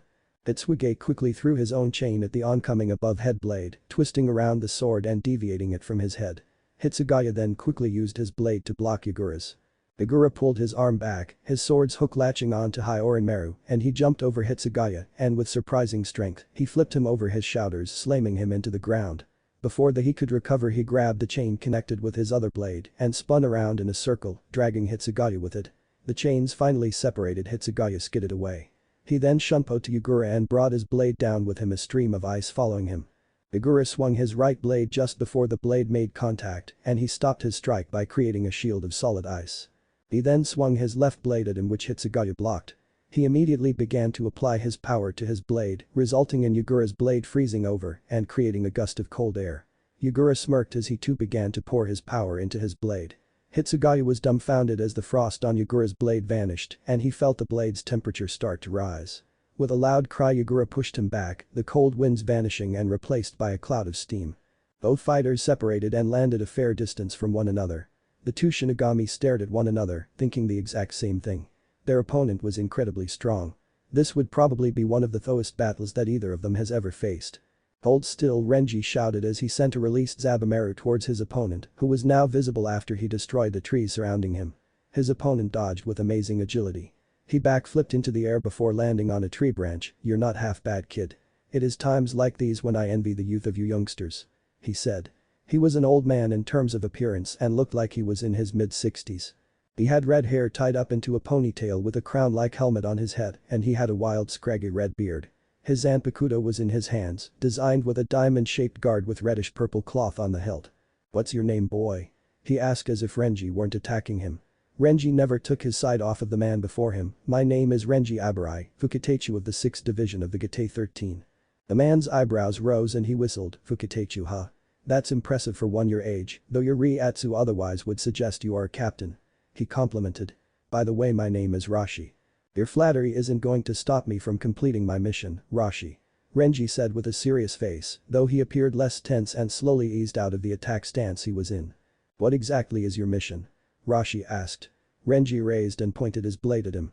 "My mission is to escort you guys back to the Gate 13. Rashi had a sad look on his face. He sighed before jumping down to the ground and looked directly at Renji. "Renji, was it? I am going to ask you to please put down your weapon and go home. I have no interest in killing one of the next generation." "I am sorry, old man, but I can't do that," he said to Rashi as the old man stared at him. Those eyes were the eyes of a trained veteran, one who had seen war and lived to tell about it. "If you won't listen to common sense then you leave me no choice but to beat it into you, kid," he said. He extended his sword hand to his side just as his sword began to glow a bright orange color. Rashi's Riatsu skyrocketed and the area around him began to burn. "Erupt, Son Goku." Rashi's sword erupted in a tower of molten lava that sent large pieces of molten earth all over the area like rain. Renji jumped back to avoid the radius of the falling lava and stared as the tower of lava ceased flowing and condensed around Rashi's sword hand which was also inside it. Renji watched in amazement as Rashi pulled out his hand, which did not seem burned or damaged in the slightest. Along with his arm emerged a giant staff. The two tips golden, but the length of the staff was red and an orb of greenish fire flickered on one of the tips. Rashi twirled the staff with around his whole body with well-precise movements and slammed it on the ground beneath him, making a small puddle of lava. "Renji, I will be giving you one last chance to back down. From here on out this is the point of no return." Renji stared at Rashi who seemed like he wanted to do anything but fight him. "I am sorry, old man, but I cannot abandon my mission." Rashi sighed. "So be it. You know, I rarely like to use my Shikai. Most people say it is because I am too stubborn and I guess that they are right. However, I am going to test your skills with it." If I am lucky maybe you'll get scared and then I won't have to fight you. Do not underestimate me, old man. Renji smirked, I will show you just how strong I really am. Renji resumed his attack stance as Rashi charged straight at him. Orihime and Rukia stood with their weapons ready and pointed directly to the man in front of them. The man was sitting on a boulder, with his zanpakuto hung lazily over his shoulder. He was around 24 in terms of age, and he was tall. His eyes were a pale gold, and his hair was brown, reaching his shoulders and covering his left eye. His zanpakuto was short and had a 6-pointed guard with a white cloth on the hilt. It looks like I have to fight the two of you, huh? He asked with his chin resting on his hand. Orihime and Rukia stared at the men before them. It would seem like it, Rukia said. The man sighed, I see, what a bummer. Well, at least you're both cute. He said. Orihime was about to speak but was interrupted by the man in front of her. If you are going to ask me to surrender and allow myself to come with you to the Gate 13, then you can forget it. He said. He slowly drew his zanpakuto from his sheath and pointed it towards the two girls. Orihime, this could get ugly, I do not want you to get caught in the crossfire. Rukia said to her. But Rukia, she started, but Rukia interrupted her, please do not argue with me, Orihime. She said, not as a member of the Gate 13, but as her friend. Orihime seemed hesitant, but she reluctantly nodded her head. At the first sign of trouble I will come and heal you. She said. Rukia nodded and returned to look at the man before her, that was very brave of you to think about your friend. I can tell that she does not have much battle experience. The man said. Where are my manners? I forgot to introduce myself, my name is Yujito, member of the Biju Corps. He said. I am Rukia Kichiki, member of the 13th Division. Rukia said. Let us get it started then. His zanpakuto began to glow light blue. Kill your enemies from within, Seiken. Rukia was blinded by the light and failed to notice the stream of projectiles being sent her way. Fortunately for her, Orihime noticed them and quickly erected her barrier, Santen Kessen, I reject. Her hairpins glowed as 3 bright lights emerged from them and quickly placed themselves in front of the projectiles by erecting a triangular barrier of orange light. Thank you, Orihime. Orihime smiled at Rukia, but she soon noticed just what exactly had hit her shield, bubbles. Rukia looked on in confusion as she saw that all around them were countless bubbles of many sizes. On one such bubble was Yujito, who was sitting on one of them, without the bubble popping from his weight. Do not let them fool you, he said as he pointed his released zanpakuto at them. His shikai looked like a mix between a tanto and bubble blower. He brought the unique weapon to his lips and blew. From the blower came a stream of bubbles that quickly surrounded the two girls. These bubbles are more dangerous than they look. As he said this, a few of the bubbles passed a stray tree. The instant it popped against it, the trunk sizzled and melted away, bringing the tree crashing down onto even more bubbles, melting it away to nothing. Rukia narrowed her eyes, acid. Rukia glanced at Yujito, who was floating high up into the sky. Why is he floating so high up? To get out of our range, or? Even from that distance she could clearly make out Yujito as he brought up his right hand and formed the familiar hand sign for a person about to snap their fingers. Rukia looked all around the area filled with bubbles and it did not take long for her to put 2 and 2 together, damn it. Her eyes widened in panic and quickly grabbed Orihime. She heard a very loud snap which seemed to echo all over the valley, for a moment everything was silent. However, that silence was only for a second as a massive explosion shook the area where the two girls once stood. Soi Fon gasped as she crashed against a tree, leaving a small indent of her body in the bark. She jumped up as she avoided a kick from the women in front of her. Soi Fon glared at her opponent, who was none other than Yujito. Soi Fon landed on her Yujito's leg and lashed out with a kick of her own, but she blocked it with her arm and grabbed it with her other, flipping Soi Fon over her shoulder. Soi Fon with fluid grace regained her balance and landed on her feet, drawing her blade before rushing towards Yujito. Soi Fon attacked with precise and clean cuts that deemed her worthy to be an assassin, but the Yujito dodged them all, moving with as much grace as her teacher Yuruchi. She unsheathed her blade and effortlessly blocked Soi Fon's. The two females battled for a stalemate as Yujito glanced at Soi Fon with a playful smirk on her face. I know you. You are that little ninja girl who used to follow Yuruchi-chan all the time. You sure have grown in terms of height, power and skill, but you seem to be lacking in certain areas. She said, groping Soi Fon's small chest, making her blush and sending her into a fit. Shut up the hell up, bitch. She yelled and pushed her back before disappearing from Yujito's gaze and to reappear in front of her, delivering a strong punch directly to her face. Yujito sailed through the air before landing on the ground harshly. Soi Fon smirked at seeing her opponent lying defeated on the ground. Yujito slowly got up from the ground, her hair shadowing her eyes. She wiped whatever blood was present on her lips and looked up at the girl in front of her. Not bad, little Soi Fon. The first punch was free, so from this point on you are going to have to earn your keep. Soi Fon raised her zanpakuto and shouted a release command, sting all enemies to death, Suzumabachi. She yelled, her zanpakuto transforming from a sword into a gauntlet with a stinger-like blade lying on her middle finger. "Ounce, Huntress of Souls, Madatabi." She spoke in a whisper, stroking the back of her blade. Her blade was suddenly enveloped in ghostly blue and black flames. The blade grew longer with a blue edge along the blade and dark blue wisps of flame surrounding her zanpakuto. Wrapped around her arm was a thin strand of a dark ribbon with a bell at the end, which emitted a soft jingle when she moved. Soi Fon rushed towards her opponent with the intent to stab her. Yujito grinned like cat and licked her lips as she blocked every one of Soi Fon's strikes with her sword, creating a shower of blue sparks. "You know, I've heard quite a bit about your zanpakuto from all the rumors back when we were still at the Gate 13. Supposedly it has the ability to kill any opponent within 2 strikes of the same spot." Soi Fon smirked at her opponent. "You are well informed of my Suzumabachi, it seems. Allow me to show you in greater detail why this blade is the perfect weapon for a member of the 2nd Division. A fine weapon for an assassin, Soi-chan, unfortunately it won't do you any good against someone like me." "Oh? And why is that?" She increased her speed and started striking Yujito from all sides. During one particular strike she entered Yujito's blind spot and used her arm to hit Yujito's sword arm, redirecting her sword, making it point skyward and leaving her exposed to Soi Fon's deadly sting. "So much for the Biju Corps' supposed strength," she thought arrogantly.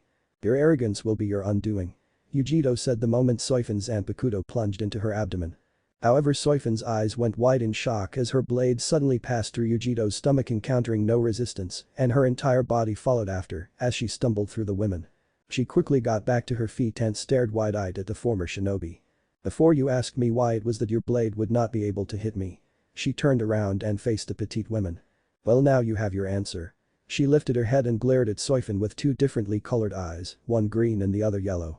Iruchi was always too lenient when training her students. She said, all playfulness gone from her voice. "I think it is about time that someone teaches you to respect you seniors." Hamamura grunted as he sailed through a tree and crashed into the ground behind him. He backflipped as the place he was lying in became a crater, his unseen enemy striking the ground with tremendous force. Kamamura tried to draw his zanpakuto, but he was stopped when he felt someone punch him in his gut. Blood and spittle flew from his open mouth, but it was quickly closed as he was launched into the air. Hamamura growled and tried to defend himself as he was assaulted from all sides, his attacker relentless in his assault and Kamamura unable to properly attack or defend against his enemy. He landed on the ground and got back up, refusing to surrender against his opponent. His ears twitched as he heard a voice, "I'm impressed by your will. The way you stand up to my strikes with impressive skill." A voice rapped to his right. Kamamura lashed out at the spot where he heard the voice, but he only hit earth. "No, no, no, that ain't gonna work. If you wanna get one on me, you gotta do more than go berserk. You say that you are impressed by my skill, yet you hide in the shadows like a coward." The voice stopped listening to what Kamamura had to say. "If you truly want to see what I can really do, then why not attack me on even grounds?" Again he heard only silence. "I see, well I guess if your true power is as good as your rapping, then I should not be worried at all." This time he got a response in the form of a fist connecting with his face. He growled but held his ground as his opponent separated, leaving distance between them. "You just crossed the line. Ain't no way I'm letting some punk like you go and dissing my rhyme. I'll make you see why it's not a smart idea to mess with Killer B." From within the shadows a pillar of Ryatsu emerging, almost blinding him. The tower continued to climb through the trees until it pierced through the dense cover of the forest. Hamamura drew his zanpakuto as he finally got a good look at his opponent. He was tall, dark-skinned, and he was wearing a unique style of armor with the sleeves torn off. He was wearing sunglasses and he had 2 tattoos, one on his cheek resembling a bull's horn and one on his left shoulder with the kanji for iron. His opponent put up his fists and started jumping from one leg to the other. "You got your wish, are you happy? Well, don't, because I am about to chew you like taffy." He raised both of his arms and his zanpakuto in the air. "Rampage, Jaiuki." He shouted, bringing down his arms as thunderous clap reverberated through the forest. When the smoke cleared, Killer B revealed his zanpakuto. It had split in 2 going on either side of his arms. The shikai assumed the form of tonfas, the shafts resembling bull horns. "I guess you have more skill than just with words. Now come at me and do not dare hold back, Killer B." He smirked as he charged at Kamamura. "This really pissing me off." The Kaku shouted, kicking a tree. "Will you calm down, it's better for us this way." Ranjiku snapped, slapping Akaku's bald head. After they separated from the group, the 2 of them had ended up running for quite a while until they finally noticed that no had bothered to attack them. "How the hell is this better? We come here expecting hell to come flying right at us, and in the end, we are the only ones who end up without anyone to fight," he yelled. "Well, I should not be surprised that this is coming from someone from the 11th Division. All you guys ever do is fight, fight and fight. I swear it's like you idiots were born without any brains." She snapped, irritated by Ikaku's reasoning. Besides, our enemy is not stupid, they could simply be biding their time and waiting for the right time to strike. "Why the hell would they do that?" Ikaku asked, irritated. "Because a true assassin never strikes until the right moment."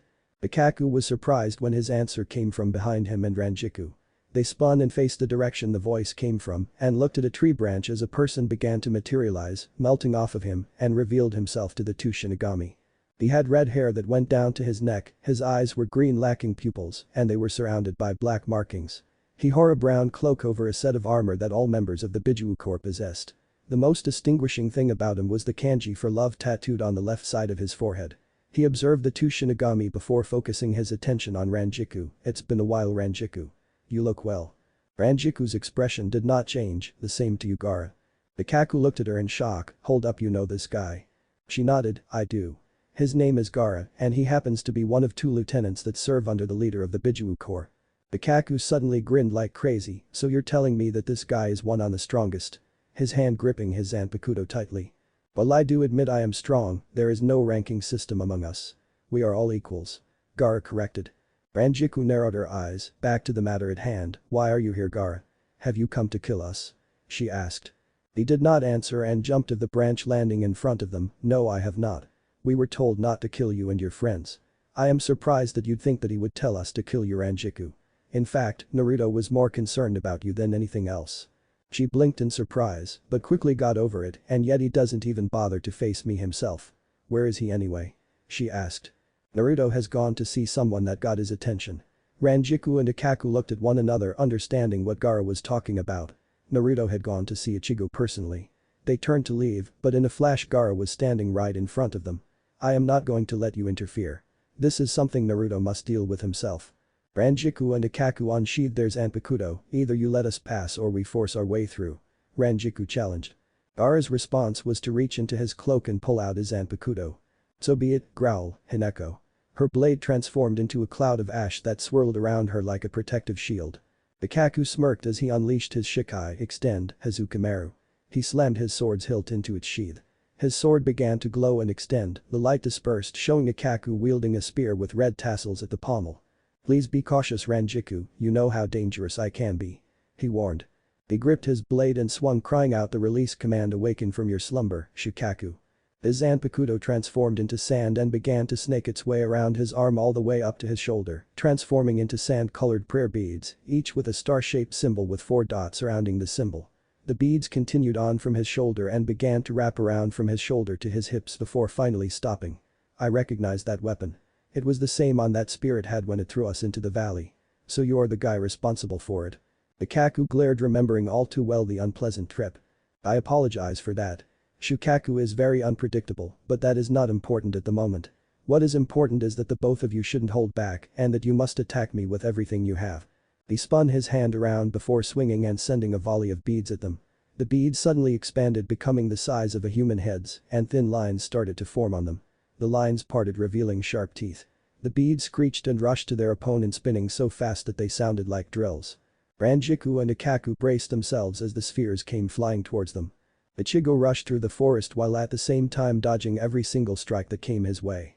His opponent attacked with such speed that he was amazed that he was not dead yet. He cringed as he felt cold steel strike his cheek, leaving a fresh trail of blood to fly in the air from the strike. He was really getting tired of fighting something he could not hit. Suddenly a figure jumped out of the shadows and lunged at Ichigo. Ichigo reacted just in time to bend backwards, avoiding the arc of the enemy's sword.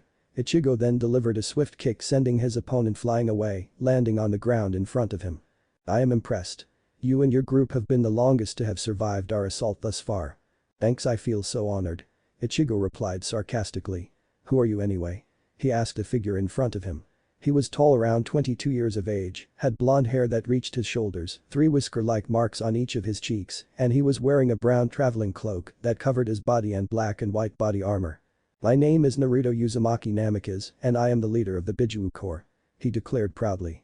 Ichigo's eyes widened in surprise before narrowing. It was just his luck that he had to get stuck with the leader of one of the Gatei 13's most powerful units. "I'm going to skip the crap about why we are here because I have a feeling that you already know the reason," Ichigo said. You're sharp, I am fully aware that you have come here on the request of the old man to bring us back, but unfortunately for you we have no intention of returning to that place. If they are in some kind of situation then let them deal with it. It is their problem, not ours. Ichigo frowned. I understand that the members of the Sirete can be major pains in the ass, but that isn't a reason to just let them die. Naruto stared at Ichigo, you're one stubborn kid.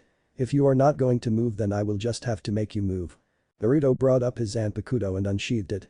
The blade was a beautifully crafted katana, which had nonagon-shaped guard, a decorated hilt covered in orange, red and gold cloth, and complete with a tiny chain attached to the pommel. Naruto pointed his blade directly at Ichigo and spoke the command which would release his Zanpakuto. Awaken, Kurama. He shouted. Ichigo brought his arm up to shield himself from the giant winds created from the release, as an unfathomable burst of power erupted from Naruto's position, as pure power uprooted trees and tore the ground apart. When the storm finally settled, Ichigo beheld the sight that was Naruto's Shikai. His Shikai was in the form of a giant kunai which reminded Ichigo a lot of the fangs of some kind of beast.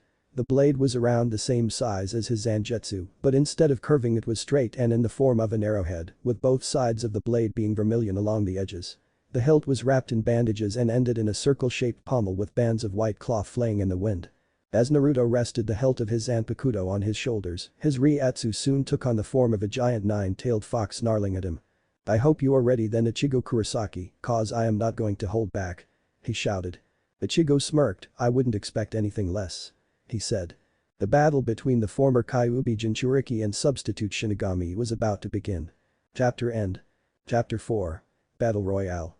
Human World. Urahara smiled in contempt as he took a whiff of his tea. He was truly lucky that Tessai had an impressive knowledge of teas and other beverages. He sipped his cup and sighed in contempt just as the sliding door next to him opened. You seem to be in a chipper mood. Kisuke blinked as Yuruchi in her human form came in and took a seat next to her longtime friend. Yaoichi, surprised to see you up this early. Can I offer you some tea? I had Tessai make me another cup. Yuruchi looked at Urahara with a curious expression, if you are surprised to see me then why do you have another cup? Urahara shrugged, no clue I guess it just fits the mood I guess. Yuruchi nodded and sat down taking a sip of her tea. Are you worried? About Ichigo and the others I mean. Not really, I have faith in them, besides, I have faith that they will get through to the Biju Corps. Kisuke responded with a solemn expression. He had been notified earlier about the mission they were given to go and retrieve the former unit of the Gate 13. Urahara brought out and opened his fan waving it in front of his face. Besides I think we all know that he is not one to kill people like Kurosaki and his friends. Maybe injure them a bit, but I am sure that they will get through to one another. Yuruchi did not seem convinced, even so, it definitely won't be easy. I mean every single one of them can take on a captain-class Shinigami Kisuke. Urahara waved her off, you worry too much Yuruchi, I am sure they are doing just fine. Agura vs Hitsugaya. Bankai. The entire forest shook as a giant wave of ice and snow emerged from out of nowhere, completely covering the clearing in a large white blanket. At the same time 2 giant trails of snow were being kicked up as 2 individuals raced across clearing, clashing with one another, kicking up large pillars of snow and ice. The sound of clashing metal reverberated through the once calm forest as 2 warriors dashed through the once peaceful forest. Trees cracked and fell under the force and pressure generated by the 2 Shinigami. Itsuja panted as he cleared the smoke of debris dispersing as he flew out. Giant wings of ice covered his back and his sword hand was covered in a long stretch of ice, ending with a dragon's head holding onto his sword with its fangs. However, despite activating his Bankai, he was still having trouble to keep up with Yagura's battle prowess. Even if he did not look it, his opponent was clearly on the same level as a captain, not to mention if he could match him using his Bankai, then he feared how strong he would become if he unleashed his blade's true power. Hitsugaya breathed heavily, his left eye was closed due to the amount of blood leaking down the side of his head, his left arm was covered in cut marks so numerous that he was forced to freeze most of his left arm, and he had a decent cauterized gash on his waist courtesy of Yagura. However, Yagura was faring no better, his right arm up to his neck region had lost his sleeve and the left side of his upper body armor, exposing his chest and arm, littered with mild frostbite and large stab wound that also had been cauterized around his abdomen. Hori no Tsumai's claw ice formed around Yagura's blue-hilted hook sword, taking on the appearance of clawed hand as he threw it directly at Hitsugaya. However, he used the wings of Hyourimeru to maneuver out of the way as the blade cut clean through a giant tree from top to bottom as a white blur raced past. Hitsugaya weaved through the path of destruction launching attack after attack, but his opponent was clearly just as quick. He could not help but admire Yagura's skills. Even though he and Yugura's possessed similar skills in both combat and leadership, it was clear that Yugura's was superior to him. Dokitsume's steam claw. He raised his blade just in time to avoid having his head impaled by Yugura's hook blade. The blade covered in water was steaming with boiling water. The heat was so intense he could feel it burn his skin despite not making contact with his skin. Yugura swung his wrist with the intent to impale him with his other hook sword. Frost covered the length of the blade until the tip of the sword became a large hook of dense ice. Kori no Kiba Ice Fang. The blade went flying through the air and went to once again impale his head. Hitsugaya willed his wings to move, shielding him from Yugura's strike.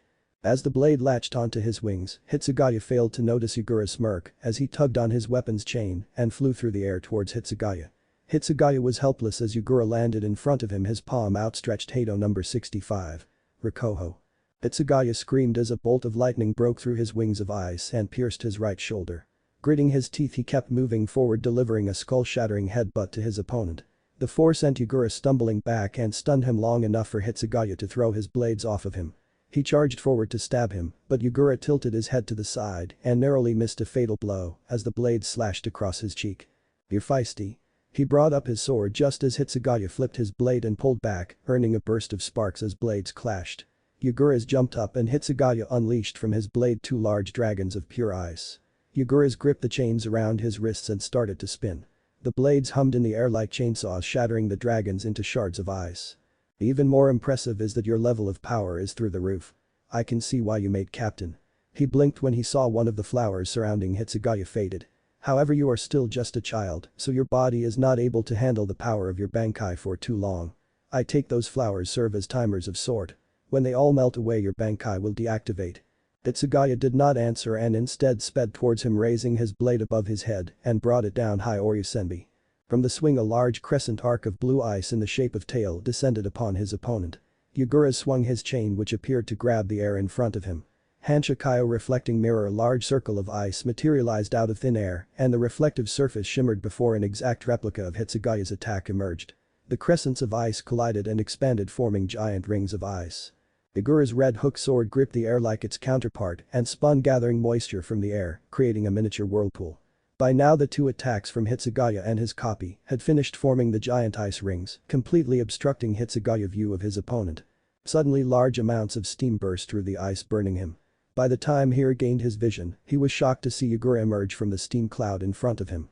Morusuro no Kiba Fang of the burning water dragon. Yugura swung his blade, causing the water to change shape, taking the form of a giant water dragon, its entire form encased in scalding water, releasing steam along the length of its body. Hitsugaya screamed as the water serpent clamped its jaws over his arm, as well as his right wing, badly burning and completely melting his wing off. Before his wing could completely regenerate, Yugura shunpoed above him and brought his foot down, crashing into Hitsugaya's back. He hit the floor below, coughing up blood as he felt his insides burn from the violent impact. "You were good, but in the end your own status did you in." He blinked in surprise as Hitsugaya froze after hearing this over and started to stand back up, the grip on his sword tightening. "Don't look down on me, damn it," he shouted furiously. Yugura's chuckled. "I see, as a former Kage I cannot help but admire your resolve. However, I will not go back to the Sirte. In honor of your position I will end this quickly." He whipped both wrists in front of him, they buried themselves into the ground while keeping tight grips on one another, causing the ground to freeze and sizzle. Kurigakur secret technique. Kakusareta Kiri. By giving a harsh pull on both wrists, the blades grated against one another and upon separating created a giant cloud of mist that engulfed the area they were in. Hitsugaya kept his guard up, trying to anticipate where his opponent would. He froze when he felt someone's breath on the nape of his neck and swung his sword, hitting nothing but air. He gasped in pain as something slashed across his forearm, burning his skin. He stumbled as he felt a slash across his thigh. Hitsugaya was assaulted relentlessly by incredibly fast and precise lashes. Finally, as Hitsugaya wobbled, barely able to uphold the ability to stand, he saw Yugura's above him, waves of mist rolling off of his hook swords. "Kiri nai kakusareta akuma no tsume, claws of the demon hidden in the mist," he whispered and brought them down in an X pattern, slashing across Hitsugaya's chest. After a few seconds, the attack finally registered and the force of the strike scattered the mist, revealing the newly formed X pattern on the ground with Hitsugaya in the center. As Yugura's landed, a giant spray of blood flew out from Hitsugaya's wounds. Hitsugaya desperately tried to maintain his standing position, but his body had reached its limit and he stumbled onto his knees before falling forward onto the ground, his wings of ice shattering as his Bankai deactivated. Yugura looked down at his opponent and carefully knelt next to him, checking his pulse. He sighed in relief as he picked up the young captain. His gaze then drifted to his Zanpakuto, still clutched tightly in his hand. Yugura smiled, unbelievable, even heavily injured and unconscious, your grip on your sword and your resolve still have not wavered. It truly was an honor to have fought you Hitsugaya Toshiro. Yugura's and his captive soon vanished into the shadows, leaving no trace but a frozen landscape behind them. Rukia and Orihime vs Utakata. Uam. Several explosions shook the forest, forcing birds in the vicinity to fly off in fear. In the forest below, Rukia and Orihime were standing back to back. Orihime had her shield up and Rukia had her hands out shooting out red balls of fire. From within the shadows, Utakata jumped out blowing into his pipe, unleashing swarms of bubbles at them. When they got close, either one of them would protect one another by using a barrier or blasting through them. Both girls looked exhausted and their clothes were singed. Utakata on the other hand was barely breaking a sweat. Rukia tried shooting him with a Keto spell every time he jumped out of the shadows, but before the attack could hit he would always create a giant bubble. The bubble would then swallow the attack and either explode or extinguish the spell. He is fast and trained in long-distance combat. I could attack, but that would mean that I would leave Orihime exposed. Orihime sent her Koten's Anshin popping a swarm of bubbles. Rukia, you have to get in close. Rukia was shocked by her friend's words. Orihime, if I do that then you would be wide open. Orihime shook her head. If he really wanted to hurt us, then he would have already. He is holding back, so I don't think he wants to hurt us. If you leave me alone then I'm certain that he won't harm me. Rukia debated about whether or not she should leave Orihime to engage the enemy. If she was wrong and if Orihime got hurt then she would never forgive herself. However, looking into her eyes she could see the seriousness in them and that a soul would not break or be changed. Stay safe, Orihime. She whispered, gripping the handle of her Zanpakuto. You too, Rukia. Dance, so no Shirayuki, she yelled, entering a light spin. As she did so her Zanpakuto was enveloped in a bright white light and the light grew in length as the tip of the blade emerged a bright white ribbon. Soon the light washed away and Rukai was now wielding a pure white sword that looked as if it was forged from snow, the delicate ribbon flowing around her in a circle. Utakata jumped from the shadows and frowned, blowing into his pipe and bubbles flooded Rukia. She pulled back her sword and pierced the ground in front of her. Tsuki no Mai Hakurin, she yelled as she thrust her sword forward and giant avalanche of ice and snow rushed towards and met Utakata's attack head-on. Before they could even get close, Utakata's bubbles froze over and shattered before they could explode, and in order to avoid being buried alive, Utakata made a quick escape by jumping into the shadows. Utakata slowly emerged from the shadows behind a tree and peeked out to spy on his enemies, but he ducked as Rukia's sword sliced through the tree, knocking it down. Utakata jumped back, but Rukia struck with her blade, making Utakata lift the sharp edge of his pipe dagger to block Rukia's blade. Utakata grunted, trying to ignore the feeling of frost slowly covering his hand. I have to admit, you guys are a little more of a challenge than I thought. I can't take all the credit. Most of my thanks goes to So no Shirayuki. She said, struggling to overpower the surprisingly small weapon. Oh, and why is that? He asked with mock curiosity. It's because your Zanpakuto ability is weak against ice-type Zanpakuto. Your bubbles are like miniature time bombs, but they are still liquid-based. So although they are pretty useful against fire-based techniques, they are noticeably weak against ice-type Zanpakuto because they freeze and destroy them. I am impressed, you clearly have skill for someone who is an unranked member. Then again, you are a member of the Kachilki clan. However, blowing bubbles is not the only thing I can do. Utakata took in a deep gulp of air from his pipe, then exhaled, expelling purple smoke. Rukia cried in pain as the smoke made contact with her face. She clutched her eyes in pain and stumbled back. Rukia. Orihime rushed towards her friends and after seeing the state Rukia's eyes were in, Orihime quickly went to work. Sotenkissen, I reject. The shield of golden light engulfed Rukia and little by little her eyes slowly healed. Rukia steadily got back up, ready to continue the fight. However, this distraction provided Utakata with more than enough time to come up with a plan. Utakata took a few puffs of pipe before he expelled a giant cloud of violet mist. The speed and force of the smoke cloud's expulsion sent both girls flying into tree trunks. Both Rukia and Orihime fought to retain consciousness, but slowly both felt their bodies go numb and their consciousness slipped away as the poisonous fumes entered their systems. Utakata gave a few coughs, wiping away a stray trickle of blood, and cleared his throat. I hate doing that. Really is hard on the vocal cords. He looked at his opponents and bent down to examine them. He placed 2 fingers on the side of either neck and sighed in relief that they were still alive. He brought his Zanpakuto to his lips, creating a giant bubble that he used to envelop the both of them and fly away into the sky. Shrieks reverberated through the trees as Ikaku and Ranjiku swung their Zanpakuto, and a shower of sand pellets splashed across the ground. However, the pellets came to life and came back together, a sphere with a uniquely shaped eye. The eye glanced up at the two Shinigami, and a large slit opened up in the middle, revealing a mouth with hundreds of serrated teeth. Renjiku cursed as the sphere joined its hundreds of brethren flying around the red-haired Shinigami called Gaara. Damn it. Ikaku dashed his spear raised high and brought it down, but his sphere flew forward and took the hit, bursting in a shower of sand. The sand quickly reformed around the sphere trapping it. Ikaku blinked, oh crap, the sphere is all converted to his location, turning into drills. Just as they were about to impale him, a cloud of mist swirled in front of Ikaku, taking the brunt of the damage from the drills. Ikaku's weapon then disconnected into 3 sections, allowing him to remove it from the sand's hold. He joined up with Renjiku and smirked at his opponent. Hey Matsumoto, you've known this guy longer than I have, right? Tell me, is this how he normally fights or is he simply toying with us? The latter. Gaara stared at the two, his demeanor as apathetic as always. You both have remarkable skill. Especially you Matsumoto, it is clear that you have improved upon them. He spoke with an apathetic tone. The buxom woman chuckled, I see you still haven't gotten any better in sarcasm. Gaara blinked in surprise, I was being honest. Renjiku's sweat dropped. Ikaku scoffed, I thought the members of the Biju Corps were supposed to be tough. All you've been doing is giving us a workout. Gaara looked at the bald man with what appeared to be curiosity. He uncrossed his arms and laid them to his sides. If you wish to fight seriously, then I suppose I can demonstrate some of my true power. Ikaku was grinning while Renjiku gulped, nervously cursing her partner. Well, what are you waiting for? Bring it, you son of a bitch. Renjiku's eyes went wide with horror as she turned her head to Ikaku so fast that any normal person would have sent their head flying. You idiot, shut the hell up. She shouted with plea. For the first time since the battle began, Gaara's lips tugged upward into an amused smile. Gaara moved his hands, and the sand spheres followed his commands, flying through the air before surrounding both Shinigami. It's too late. Renjiku smiled nervously. Symbiotic Kido.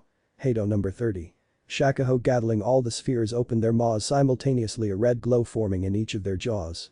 Renjiku grabbed Ikaku by the scruff of his neck and quickly ran across the battlefield right when all hell broke loose.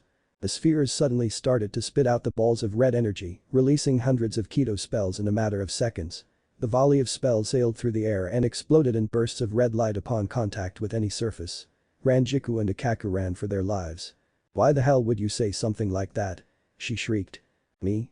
What the hell did I do? He yelled. You are the idiot dumb enough to challenge the guy who was given the authority to rule an entire shinobi army when he was just 14.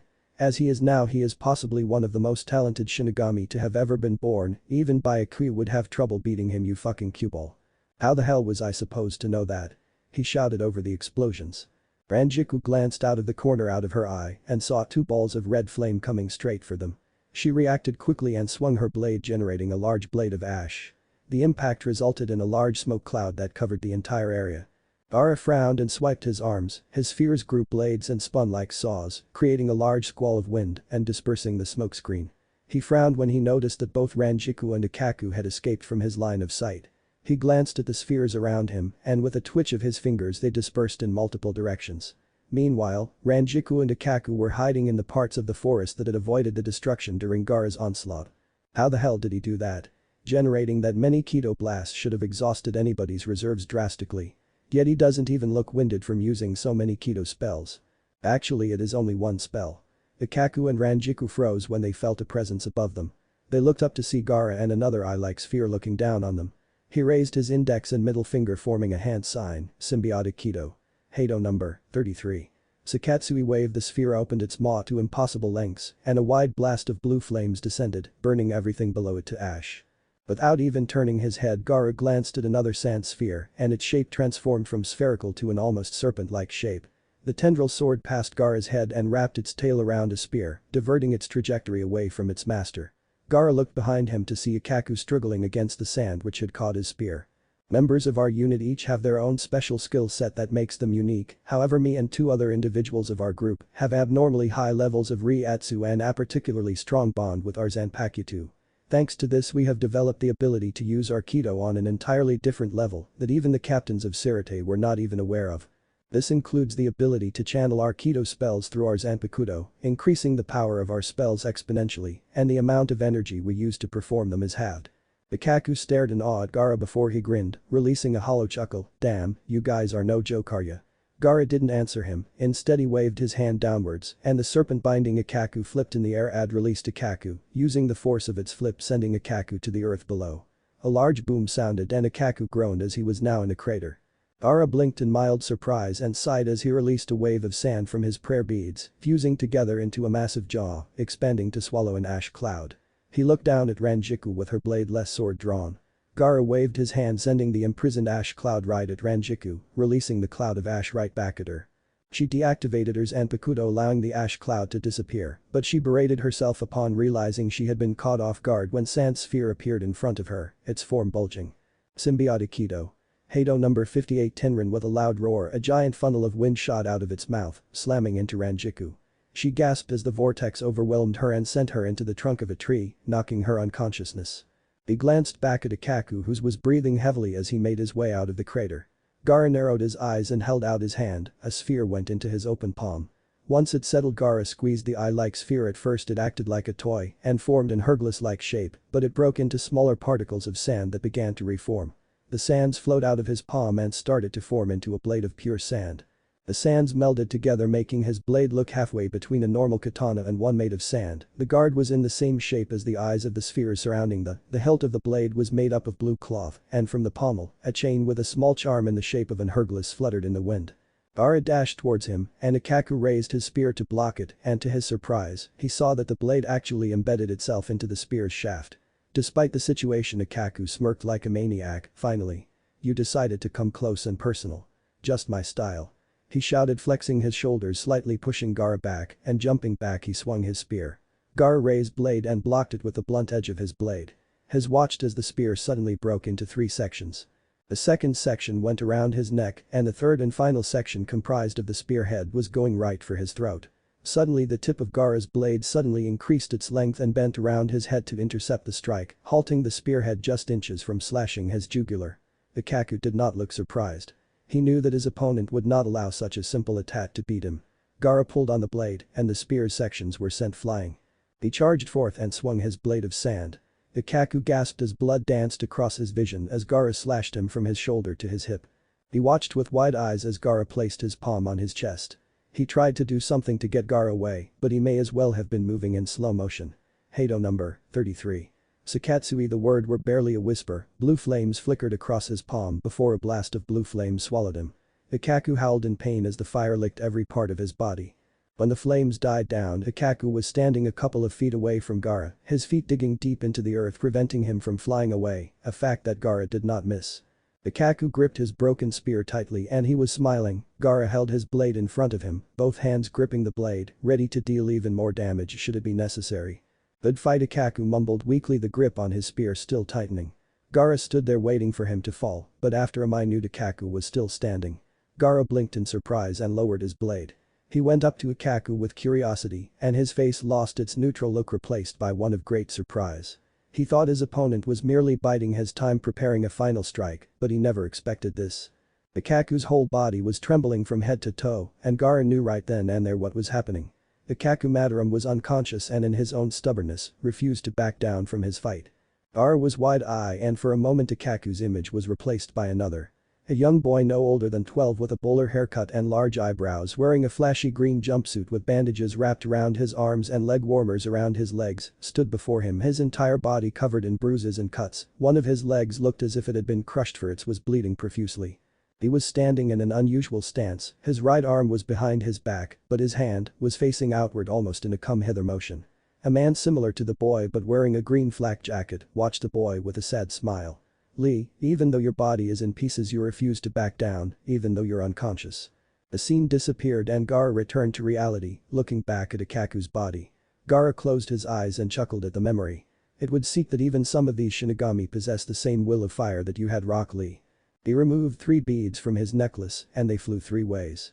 One went directly to Renjiku and Ikaku expanding into beds of sands that enveloped them in a gentle embrace. Gaara smiled sadly before he commanded the sand clouds to rise and they flew off into the distance, the sounds of battle echoing around them. Killer Bee vs Kamamura. The giant blade descended from overhead slashing against Killer Bee's horn like tonfa. Sparks of lightning danced the length of the weapon shielding Killer Bee from Kamamura's tekken.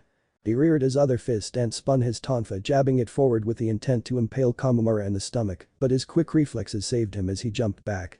Killer B smirked as he spun his tonfa around before ending in a pose that featured him standing on one foot while the other was in the air bent at a 90-degree angle and both his arms were pointing downward, his left higher than his right. "Fool you fools. You're faster than the eyes can see, but you can't avoid Killer B," he chanted. Kamamura frowned at the man in front of him. His habit of constantly rapping everything he said was extremely annoying. However, despite his bad habits, Kamamura knew better than to judge one based solely on appearance. He had to learn that lesson the hard way. He held his blade tightly and dashed to Killer B. He slashed his blade in a horizontal sweep, but B avoided it by performing a backflip. Using the momentum, Killer B kicked off the ground, spinning his tonfas rapidly and getting into Kamamura's guard. Killer B then moved his fists with surprising speed, slamming the blunt edges of his tonfas. Kamamura reacted and used his sword to block most of B's strikes. Killer B proved to be much faster and had more dexterity than he had originally thought. Killer B soon forced him on the defensive and was viciously pushing him back. Finally he felt his back hit something and his eyes went wide as B stabbed forth with his tonfa, glowing an intense electric blue. Enko Erikuru raging charge. Tilting his head to the left he watched as from the tip of the weapon, a large bolt of lightning came flying out vaporizing the trees and everything in front of it for about a mile long. B followed by stabbing him with his other tonfa, but Kamamura redirected the blow thanks to his tekken. Another bolt of lightning was released and the proximity singed the fur on the left side of his face. B continued his assault and slammed the blunt edge of his other tonfa on the side of Kamamura's head. The giant wolfman was sent flying through the air, but Killer B shunpoed next to him. He flipped through the air, reappearing over Kamamura's body. Kamamura suddenly gasped in pain when he felt both blunt edges of Killer B's tonfas embed themselves in his gut. For a moment everything seemed to move in slow motion, but as time returned to normal, Kamamura crashed into the ground, leaving an imprint of his body in the earth. Kamamura gasped and coughed out blood from the shock of the blow. He raised his blade and tried to cut B, who raised his tonfa to block the blow. The strength behind it sent him barrel rolling through the air, landing on his feet. Symbiotic Kido. Heido number 33. Kamamura was ready to dodge the Kido spell when he was suddenly caught off guard when B Flash stepped right in front of him, his tonfa enveloped in bright blue flames stretched out in front of him. Sakatsuki Cannon. Kamamura was swallowed by a large blast of blue fire, mixed with yellow lightning arcing around the flame. He was enveloped by the blast wave, and once it had settled down Killer B noticed that he could no longer sense his opponent's spiritual energy. "Damn, I must have killed him." Killer B waved off his suspicions with a nonchalant wave. "All will guess if he couldn't bite, he shouldn't have started a fight. Fool you fools." Killer B turned around when a strong burst of spirit energy caught his attention. Killer B's instinct suddenly kicked in and he quickly vanished into the shadows as a giant fist came down on his former location. While in shadow form Killer B raced away from the giant hand, careful to not stray too far from the shadows. He finally stopped about a few hundred yards from his former location. Rising out of the shadows, B got a better look at what was going on. The smoke began to clear and Killer B whistled in amazement at what he saw.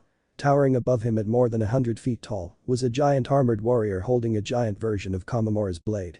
The warrior's head turned to his direction and began to take giant steps towards him, reaching in a matter of moments. At the feet of the giant being, Kamamura emerged from the shadows. Aside from some blood dripping down the side of his face and severely singed fur on his palms, he was still kicking. Bankai. Kakujo Tenjin Maiao. Kamamura swung his Zanpakuto at B, and the giant figure mimicked his movements, raising the sword and bringing it down with frightening speed. Killer B dove into the shadows again to avoid the incoming strike, but Kamamura seemed to anticipate this. The giant, following his movements, began to sweep in a large circular arc, cutting down any and all trees within reach. B felt his form flicker before his shadow cloak fell and left him wide open to the enemy's attack. Kamamura dashed forward and slammed his paw down on B's head, taking advantage of his confusion. The blow dazed B as he felt his whole body embed itself within the earth. He felt a force tug him upwards, and Kamamura sent him airborne, where he swiped his paw through the air, and B's eyes widened in shock as the giant once again mimicked him. Killer B brought up his tonfa and charged them with electrical energy. The palm slammed into him and he was sent skyrocketing into the earth, creating a large-scale seismic event that practically shook the forest. Kamamura looked on at B's location and saw a giant bottomless crater he had created from the force of his strike. Kamamura kept his guard up. He had no idea what his enemy would plan next, and he had learned now not to underestimate him. His hunch proved true as a giant wave of Reishi crashed into him. A giant pillar of red energy with electrical conduits racing all over burst from the crater, rising into the sky. Slowly rising from the crater was Killer B, one of his arms hung limp and bleeding at his side, while his Shikai flashed with an eerie dark red aura. "Gotta admit I didn't see that one coming. Prepare yourself, fool, cause I am just getting warmed up." The time for fun and games is up. His tonfa transformed into a form of dark red energy that began to melt and spread across his body. You brought out your bankai, proving this ain't no game. Looks like you got me, forcing my hand, making me do the same. Fool you fools. At that point the red energy had finished enveloping him and Killer Bee released an inhuman roar as bolts of lightning erupted from his form. Unleash the strength of the Valley of Thunder. Here comes the 8. He raised his fist into the air, pointing his pinky and index finger up while clenching the rest. Wee. Bankai. Amamura observed with morbid fascination as B's body began to bulge and expand far beyond the physical capabilities of a human. B's body continued to expand and started to spin around like a top. The force of the spin was so intense that it generated its own twister. Amamura moved his hand so that his bankai mimicked his movement and placed its hand directly in front of himself, protecting him from any debris that happened to be picked up by the twister. Finally the winds died down and Kamamura reassumed his fighting stance, immediately on guard when he sensed the intense energy of the form that was hiding behind the giant wall of dust. Bankai. In the blink of an eye 3 incredibly long objects whizzed through the dust and slammed into the abdomen, arm and face of Kakujo Tenjin Maiao. The strength behind the blows was enough to send the giant bankai flying and twisting through the air and landing unceremoniously on its stomach. Kamamura, being linked to his bankai, also felt the impact of the surprise attack. Coughing and wheezing he got back to his feet and looked back into the dust cloud, which had by now cleared away, revealing the monstrosity behind it. What had once been Killer Bee was now a giant monstrous bull. The bull was a pinkish-brown color with strange line formations decorating its body. It had a hump on its back, 2 large and very pointed horns growing out from its head, while 2 more grew backwards from under the initial horns. The bull's white pupilless eyes glared at him and snorted, expelling steam from its nose. The bull raised its 2 large muscular forearms and gave a loud roar as 8 large appendages thrashed around it. They were the same as octopus limbs, complete with large suction cups that stuck to and tore up the earth around them. Ichibi no Ushi Oni, Jaiuki. The giant bull snorted and dug its fist in the earth, charging wildly at Kamamura. Startled by his speed, he failed to block the straight jab to Kakujo Tenjin's face, but he recovered enough to block the other fist. The impact of the blow was stopped, but the force behind it was enough to violently rattle both Kamamura and Kakujo Tenjin's arms. He brought up his sword hand, sending the giant blade down on the Biju, but Jaiuki lashed out with his other hand and grabbed the blade and began wrestling for dominance. For a while it seemed that both were equal, then Jaiuki brought its head down on Kakujo's helmet, delivering a devastating headbutt. The symbiotic relationship he shared with his bankai forced Kamamura to feel the full force of the blow, which greatly disoriented him. He was so out of it that he failed to notice Jaiuki open up his jaws, and hundreds of tiny blue and red orbs began to form in midair and merge together into a single dark orb of condensed energy. Once he finished gathering energy, the orb grew smaller before Jaiuki swallowed it. By the time Kamamura fully regained his senses, he was surprised to see Jaiuki let go of his bankai, quickly backing up and gaining distance. Once he noticed the steam coming from his mouth, he swung his blade in an attempt to stop him, but it was already too late. Ajudama. The tailed beast roared and the sphere he had swallowed shot from his mouth at almost impossible speeds. Kamamura firmly gripped his blade with both hands and tried blocking the dense sphere. They collided and Kamamura grunted an effort to block or at least deviate the sphere. However, after being shot with such close range, Kamamura was a sitting duck. He watched in slow motion as the sphere broke through his blade and continued flying forward. It felt like an eternity before the sphere reached the abdomen area of his bankai. The moment it came into contact, his bankai was sent soaring back and Kamamura remained where he was, coughing up blood as he felt as if a wrecking ball had slammed into his gut. The sphere then shone a bright white light until finally the energy contained was released in the form of a giant dome of pure light. The dome grew in size until it covered everything in a 500-yard radius. As the explosion died down, Kakujo Tenjin Maiao was revealed, having lost both arms, and most of its front body armor to the blast began to disintegrate into ash. The 8 tails looked to the ground and furrowed its brows as its gaze swept over the area. Its giant beady eyes finally landed on Kamamura, who had been knocked unconscious, his body unable to handle the pain of being struck with a tailed beast bomb. In a giant burst of smoke the 8 tails disappeared and Killer Bee emerged, his previous wounds now gone. He took a deep breath and then exhaled by overly inflating his cheeks. "Woo, what a workout, been a long time since I've had to use a chibi." Dogman proved himself as a worthy opponent. See. The former ninja of Kumagakure rapped with no audience. He stopped as a familiar voice rang through his head. "Would you please knock it off? The first time you use my full power in who knows how long and you wake me up from a good nap and then torture me with those incessant raps of yours." Killer Bee scat at the voice of his partner Jaiuki. "Fool, don't be disrespecting the rhymes of my rap, the power of Enka can't be held back." "Fool, you fool." From within his mind Jaiwuki sighed, whatever anyway we really should take back that guy to HQ and give him medical treatment. I am still surprised he survived the power of a direct Bijudama. Pillar B smirked as he slung Kamamura over his shoulder. That's the power of the Gate 13's captains for ya. A shunpole later, both B and Kamamura were gone. Renji vs Rashi. Eisenhuaru volcanic wheel, a spinning disk of lava tore through the forest, forcing Renji to jump back in and to use his arms to shield himself from the flaming debris. Renji cursed loudly at his opponent, his arms flailing wildly in the air with an I'm rage expression on his face. Damn it, don't you ever get tired, old man? He shouted, narrowly avoiding the lava wheel. The wheel suddenly pivoted to face him, but it did not chase him again. Instead it spun in reverse before the lava receded and revealed Rashi. He smirked as he placed his staff lazily around his shoulders. This is the longest anyone has ever survived against me. But seriously kid, there has got to be something else you can do. Renji frowned. I was hoping to use this as a last resort, but looks like I have no choice. He laid his blade out flat horizontally in front of him, his energy spiking. Bankai. Renji was enveloped by a large beam of red light and from within the depths of the light, a giant form began to emerge. Rashi whistled in amazement as he witnessed a giant serpent made from some sort of bone-like material with a mane of red fur emerge from the light. The serpent hissed and coiled around its body, yellow eyes glaring and hissing venomously. Renji stood atop the beast's head, his own appearance had changed as well. He now sported magenta-colored fur with bamboo skulls on his shoulder, and his hands were covered in a type of black gloves, and a bone-like handle was grasped in his left hand, connected to the body of the serpent. Taihyo Zabumaru. Damn, first time I've seen a Bankai this impressive for someone so young.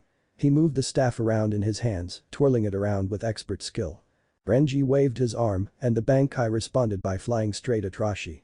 Rashi jumped into the air and slammed one end of his staff on the serpent's head. Upon impact a burst of green flame blew out from the end and halting Taihyo Zabumaru's movements and sending Rashi flying through the air, gaining quite a bit of distance.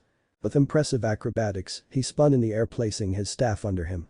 The staff embedded itself in the ground and he landed with expert precision of the tip. Renji growled, quit moving around you damn monkey. He spun his arm in an arc making Taihyo Zabumaru sail through the air towards his target. Rashi smirked, funny thing about monkeys, he slid halfway down his staff, holding onto it with a tight grip. You never know what they are planning to do until it's too late. He jumped up away from his spot pulling his staff free, Hana no Kudamono no Yama flower fruit mountain. Renji gasped as a geyser of molten lava burst forth from the earth, forcing him to halt Zabumaru's movements and shielding his face from the extreme heat. His eyes widened as Rashi came flying through the lava, his staff drawing the lava towards it and reforming into a spearhead made from solid magma. Yoyutachi molten torch, he brought the spear down on Zabumaru, severing its body in 3 different places. Rashi smiled in victory before it was quickly replaced with confusion. Instead of looking horrified or shocked, Renji looked calm. Rashi watched with mild surprise as parts of Zabumaru's body that he just severed stopped in midair and flew upward, slamming against his body multiple times. Rashi gasped in pain as the segments of Taihyo Zabumaru crashed him straight into the ground. With their task completed, the pieces of Zabumaru came back together in a flash of red light. Zabumaru roared, flying up into the air before coming back down with frightening speed.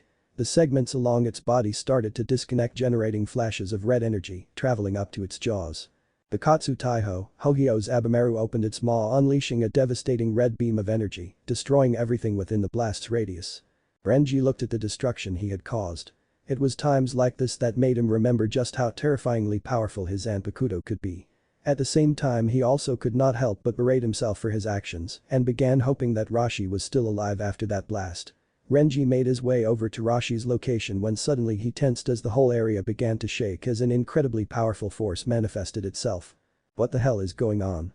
The area behind Rashi burst open as a giant pillar of dark red light rose into the sky.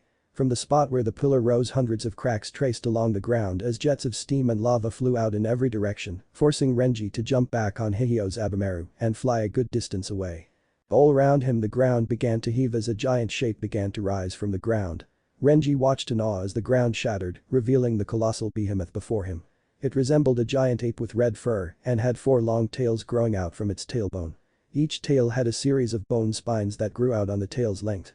The creature's face, hands, feet and abdominal area were all hairless and with a green skin color, contrasting with the rest of its body. On the creature's face had a bone-like plate growing out from its forehead, where 2 extensions resembling a crown that grew on each side of its head. The beast looked at Renji and gave a giant roar that shook the earth and the forest around it. I got to admit Kid the Beast spoke with Rashi's voice, but at the same time it sounded completely different, as if the voice belonged to two different people. It's been a long time since anybody has forced me to use my Bankai, not that I really needed it anyway. I just felt that since you're using yours then it was only fair you got a taste of my own. Renji was astonished at the elderly Jinchuriki's words, "You're telling me that this giant creature is your Bankai?" "Yup, that's right. This is my released form." Yonbi CGNO, Son Goku. At the same moment both of them sensed a new power, and this one was just as strong if not stronger than the Rashi's Bankai. They both turned their heads to see another giant creature rise out of the forest. 8 large appendages were moving around the creature in the far distance. "DCH. That killer bee always has to steal other people's thunder." He grumbled under his breath, "Well, in that case, I better not keep you waiting. By the way, if you want to live to see another day, then I highly recommend you fight me with everything you have. If not, then it's highly possible that I may kill you."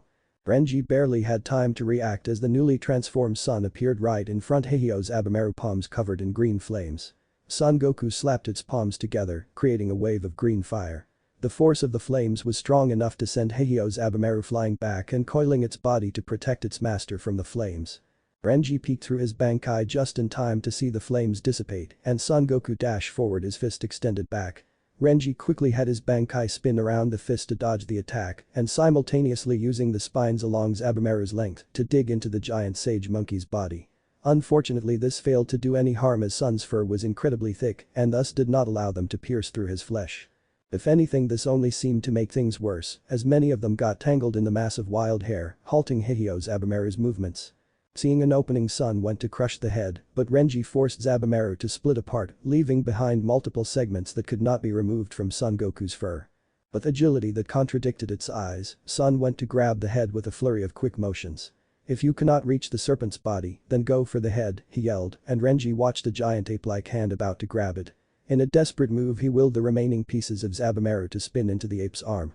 The desperate move worked and Son Goku howled in agony as the pieces of bone-like constructs pierced his skin. This distracted him long enough for Renji to rejoin the parts in the air. Sun quickly shifted his focus to tearing off the pieces lodged in his flesh, throwing them away. The pieces flew back to form Heiho's Abimaru. Renji maneuvered his Bankai through the air and sent it flying straight at Son Goku. His Bankai began to glow with bursts of red light as energy made its way to the demon's maw. However, before it managed to fire the beam, Sun took a deep breath and hundreds of tiny red and blue orbs appeared and began to gather into a single dark orb. Song opened his mouth, swallowing the orb. Renji fired his beam just as Sun opened his mouth, fired his own pure white beam of energy. Biju. The beams collided, creating a deafening explosion and blinding both fighters with a brilliant flash of light. A large smoke cloud obscuring Renji's view of his opponent. Renji suddenly reacted as one of Sun's arms appeared out of the smoke, forcing him to send his Zanpakuto upwards. "Close one," he said, but paused as he felt a shadow loom over him. He glanced up and gasped in shock as the rest of Sun appeared over him. Apparently the giant red ape had jumped earlier and used its quadrimanual appendages to trick Renji to fly up to meet him face to face. Renji barely had time to have his Bankai surround him as Sun set his fists ablaze and unleashed a barrage of feral strikes on his. Once Sun halted his attack, Renji took notice of the increasing number of fractures on Zabumaru's upper body. Sun lifted both arms into the air, bringing them down in a hammer strike. The impact from Sun's giant fists causing the ground in front of him to rise up and sent Heiho's Abimaru crashing into the ground. The giant ape then slammed its palm into the ground and twisted the earth, causing large spikes of earth that rose from the ground and pierced certain areas and surrounding Heiho's Abimaru, trapping it in place. Sun gulped in large amounts of air and started spitting out large globs of yellow lava that upon contact began to spread all over Zabumaru's body. "Gumyatrapu. Zabumaru." Renji shouted as his Zanpakuto was swallowed by lava. He tried his best to separate as much of his Zanpakuto as possible, but he was surprised to see that much of his Zanpakuto was unable to separate itself. No matter how hard they pulled, the lava-like substance always drew them back. Having lost his only means to defend himself, Son Goku crossed his arms, gathering energy for his final attack. Sun uncrossed his arms, releasing a vast amount of energy that shook the earth and tore apart the forest. A large fissure made its way towards Renji, and as soon as it was directly under him and his Bankai, the ground exploded in a burst of red light. Then no Sabajitarama Monkey King's savage drum. Son Goku started to rapidly beat his fists against his chest, and with each beat a blast of white fire and lava was produced, completely engulfing Renji and his Bankai. Sun ceased his attack and looked at Renji's current state. He was surprised when a red beam of light flew from the dying flames, catching Sun off guard. The red beam shot into and out of his shoulder, sending him falling onto his backside. Son roared in pain, clutching the bleeding wound. The Katsu Taiho. Son watched in shock as Renji slowly made his way out of the inferno covered in third-degree burns. His Bankai stood at its full height, ready to attack again. Then without warning, Hihio's Abimaru vanished in a flash of red light, returning into its Shikai state before returning to its sealed state. Out of power to keep himself standing, Renji abruptly collapsed. Son Goku looked at his downed opponent with a mixed expression of both surprise and pride. Son Goku's form gained a red hue, then erupted into a giant smoke cloud, obscuring it from view. From out of the smoke cloud emerged Rashi holding his Zanpakuto, slowly fading from a dark red color to its original form. The old man was covered in sweat and his left arm, though bearing no visible wound, was limp. He quickly made his way over to Renji's body. Kneeling down, he brought 2 fingers to Rashi's neck, exhaling a sigh of relief when he found there was still a pulse. "Good to see you're still kicking, kid, though it kinda pisses me off that you were the one to get the last shot in." Renji's hand shot out and gripped Rashi's ankle. Rashi remained calm as he looked at Renji's serious expression. This lasted for only a second before his grip went slack and he fell unconscious. Rashi picked up the injured Shinigami and slung him over his shoulder. "Well played, kid. Well played." Soi Fon vs Yujito. Soi Fon breathed heavily, her breath escaping in large gasps as she tried her best to calm her breathing. Her eyes darted every which way, trying to determine her opponent's next move. "Too slow, Soi Fon chant." Soi Fon darted her head to the right to see Yujito, flying straight at her. Soi Fon ducked under the initial swing and parried her opponent's next strike using her Zanpakuto, now back in its sealed state. Yujito unleashed a whole barrage of strikes, while Soi Fon skillfully dodged them. She finally noticed an opening while Yujito was in mid-swing. Soi Fon spun around and swung her leg at Yujito's face, while Yujito's blade simultaneously swung her own blade. Time slowed down as both attacks neared each other. Yujito's blade almost cut into her, but Soi Fon brought her Zanpakuto up just in time to block it. However, just as Soi Fon's kick was about to smash into Yujito's face, her leg simply passed through the woman, like she was an afterimage. Yujito immediately jumped back and, using her core special technique, sunk into the embrace of the shadows. Soi Fon's guard immediately went back up as soon as her opponent disappeared. Her eyes darting across the trees, her mind predicting every possible location her enemy could emerge from. Her ears twitched as she heard movement from behind, and her body instinctively reacted and spun around only to face shock as her blade parried a shinobi's kunai and her opponent nowhere in sight. Where?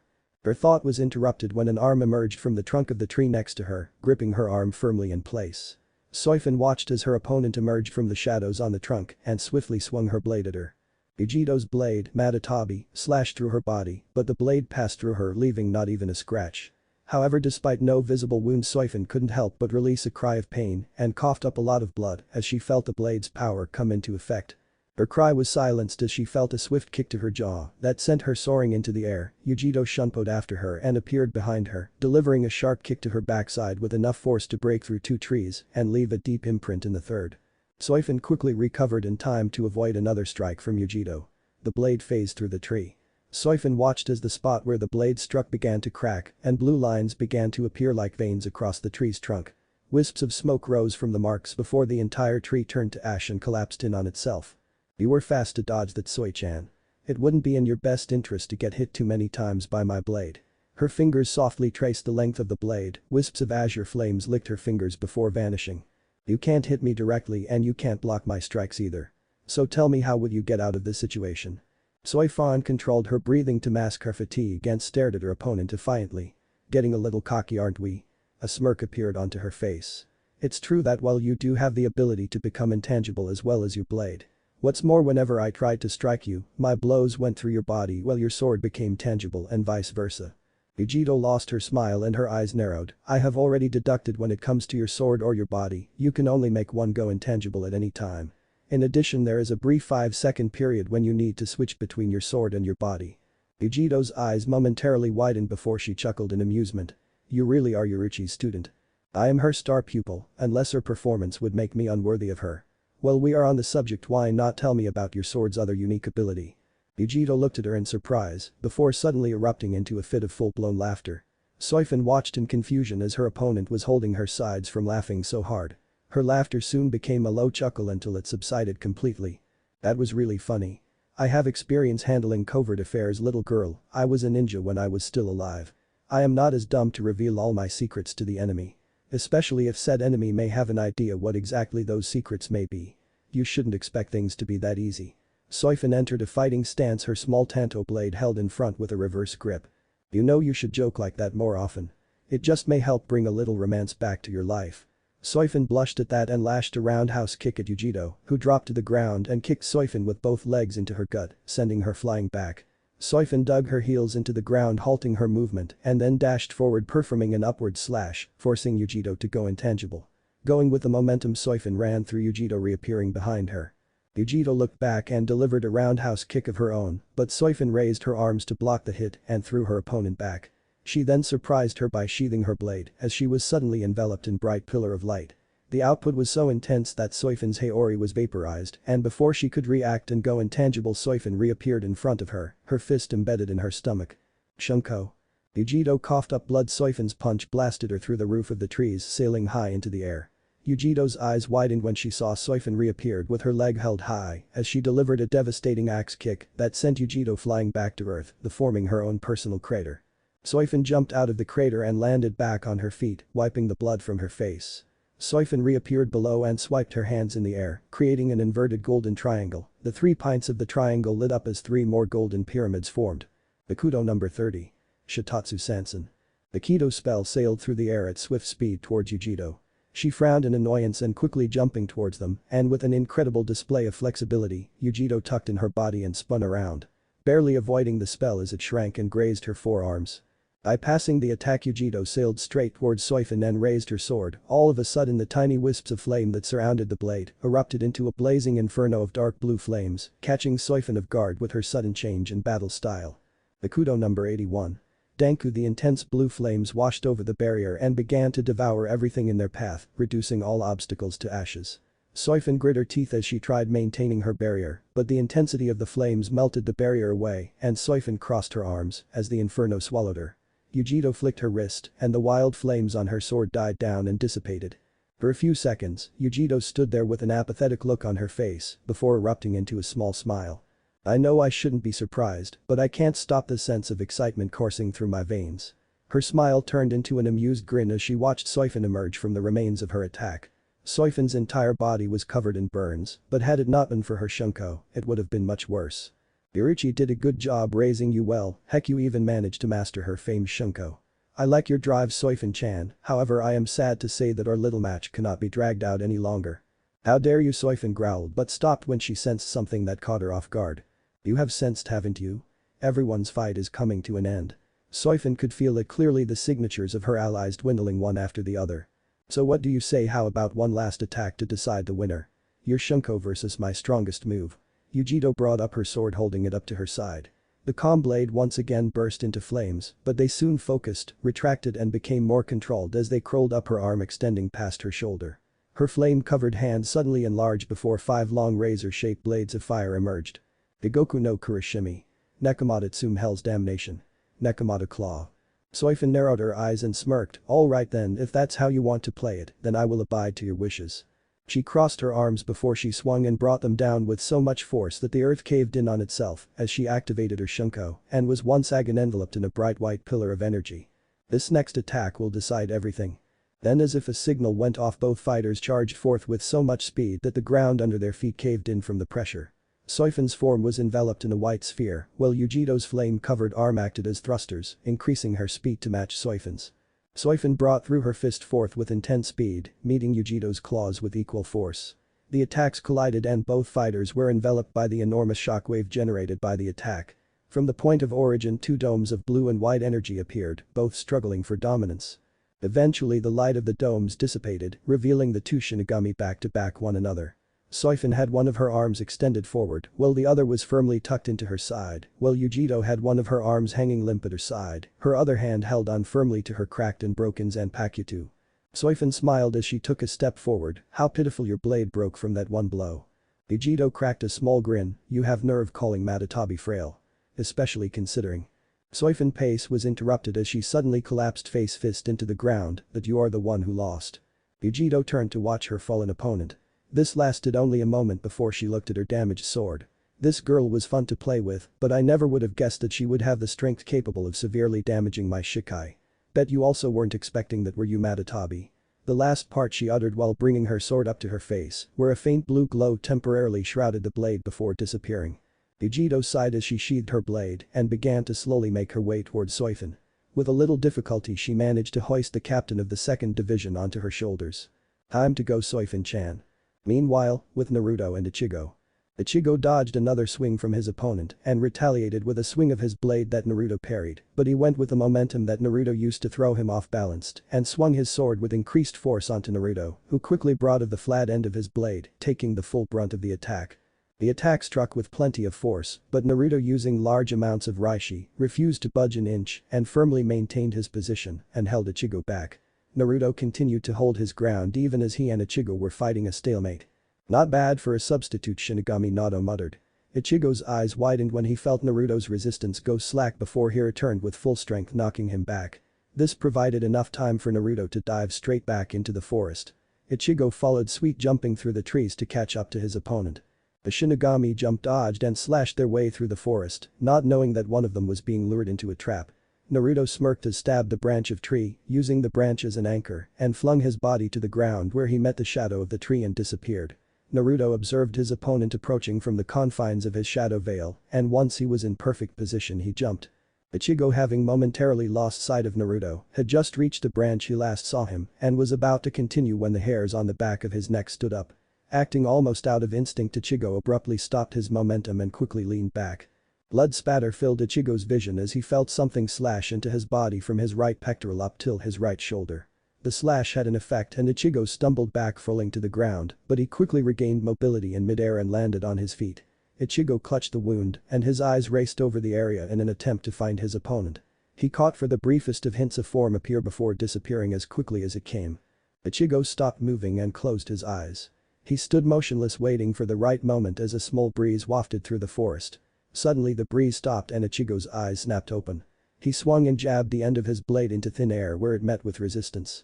Naruto from within the veil was shocked when he felt an intense blast of energy erupt from Ichigo's body. Bankai. Naruto was gobsmacked as he felt the intense and sudden rush of energy that radiated off of Ichigo. The blast was enough to send him flying through the air and even flattened the area within a 100-yard radius. Naruto gasped when he felt something slam into the back of his head, sending him soaring to the ground with frightening speed. A crater formed from the fall and a figure appeared next to it. Ichigo stood tall over Naruto's downed form, his appearance radically different from before. His Shinigami robes had changed, and he had gained a long black cloak that flowed in the breeze, and possibly the biggest change was his sword, which had changed from the giant butcher blade into a pitch-black katana with a guard in the shape of the four-pronged manji. Ichigo jumped back just as Naruto shunpo to his earlier position and brought his sword down. The force of the swing released a giant wave of blood-red energy that Ichigo dissipated using his sword. Naruto lowered his blade, looking directly at Ichigo. That was really unexpected. I didn't think you would release your Bankai in order to expose the veil produced by the cage Sudarusu. That was a nice touch. Ichigo kept his scowl, didn't really leave me much choice. That technique you and the rest of your core use is pretty damn annoying. However, it is only effective if your opponents have no idea what it is in the first place. If someone knows how it works, then it is pretty much useless.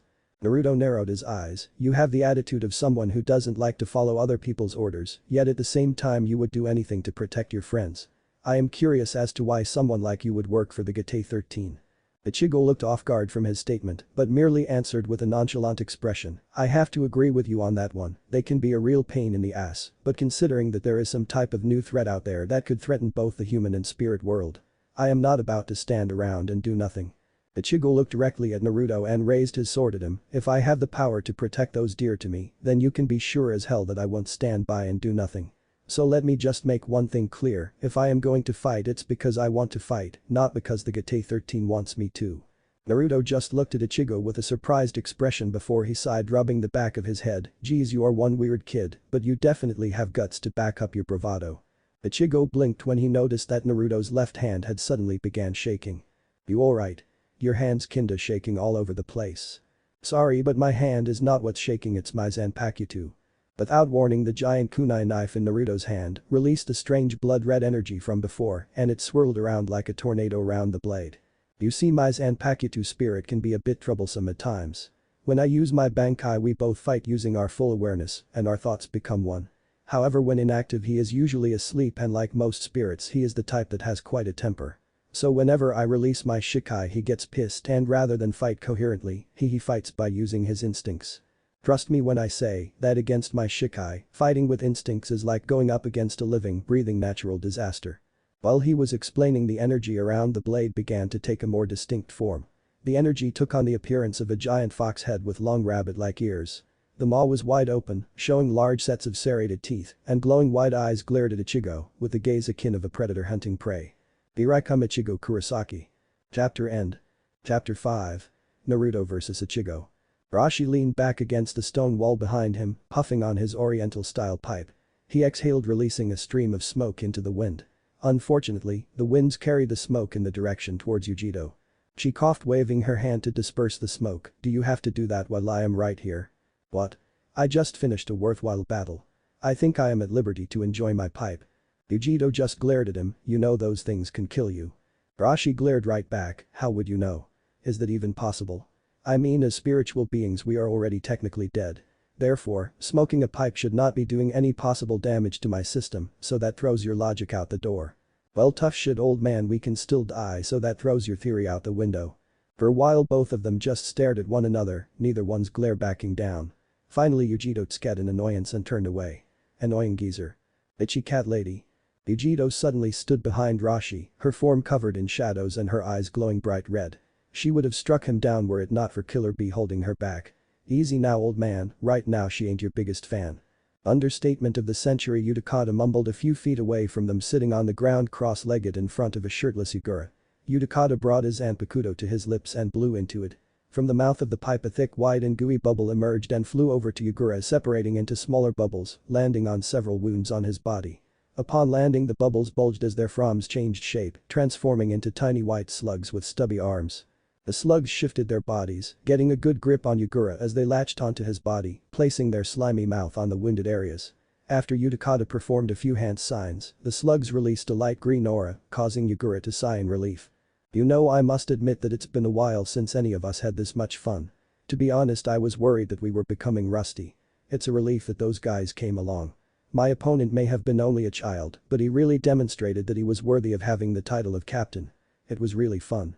Yugura could not help but smile in excitement as he praised Hitsugaya. A gray-haired man along with his teammates glanced over to where said opponents were resting. Lying on their respective futons were Rukia and the others, their bodies covered with the same slug-like creatures as Yugura.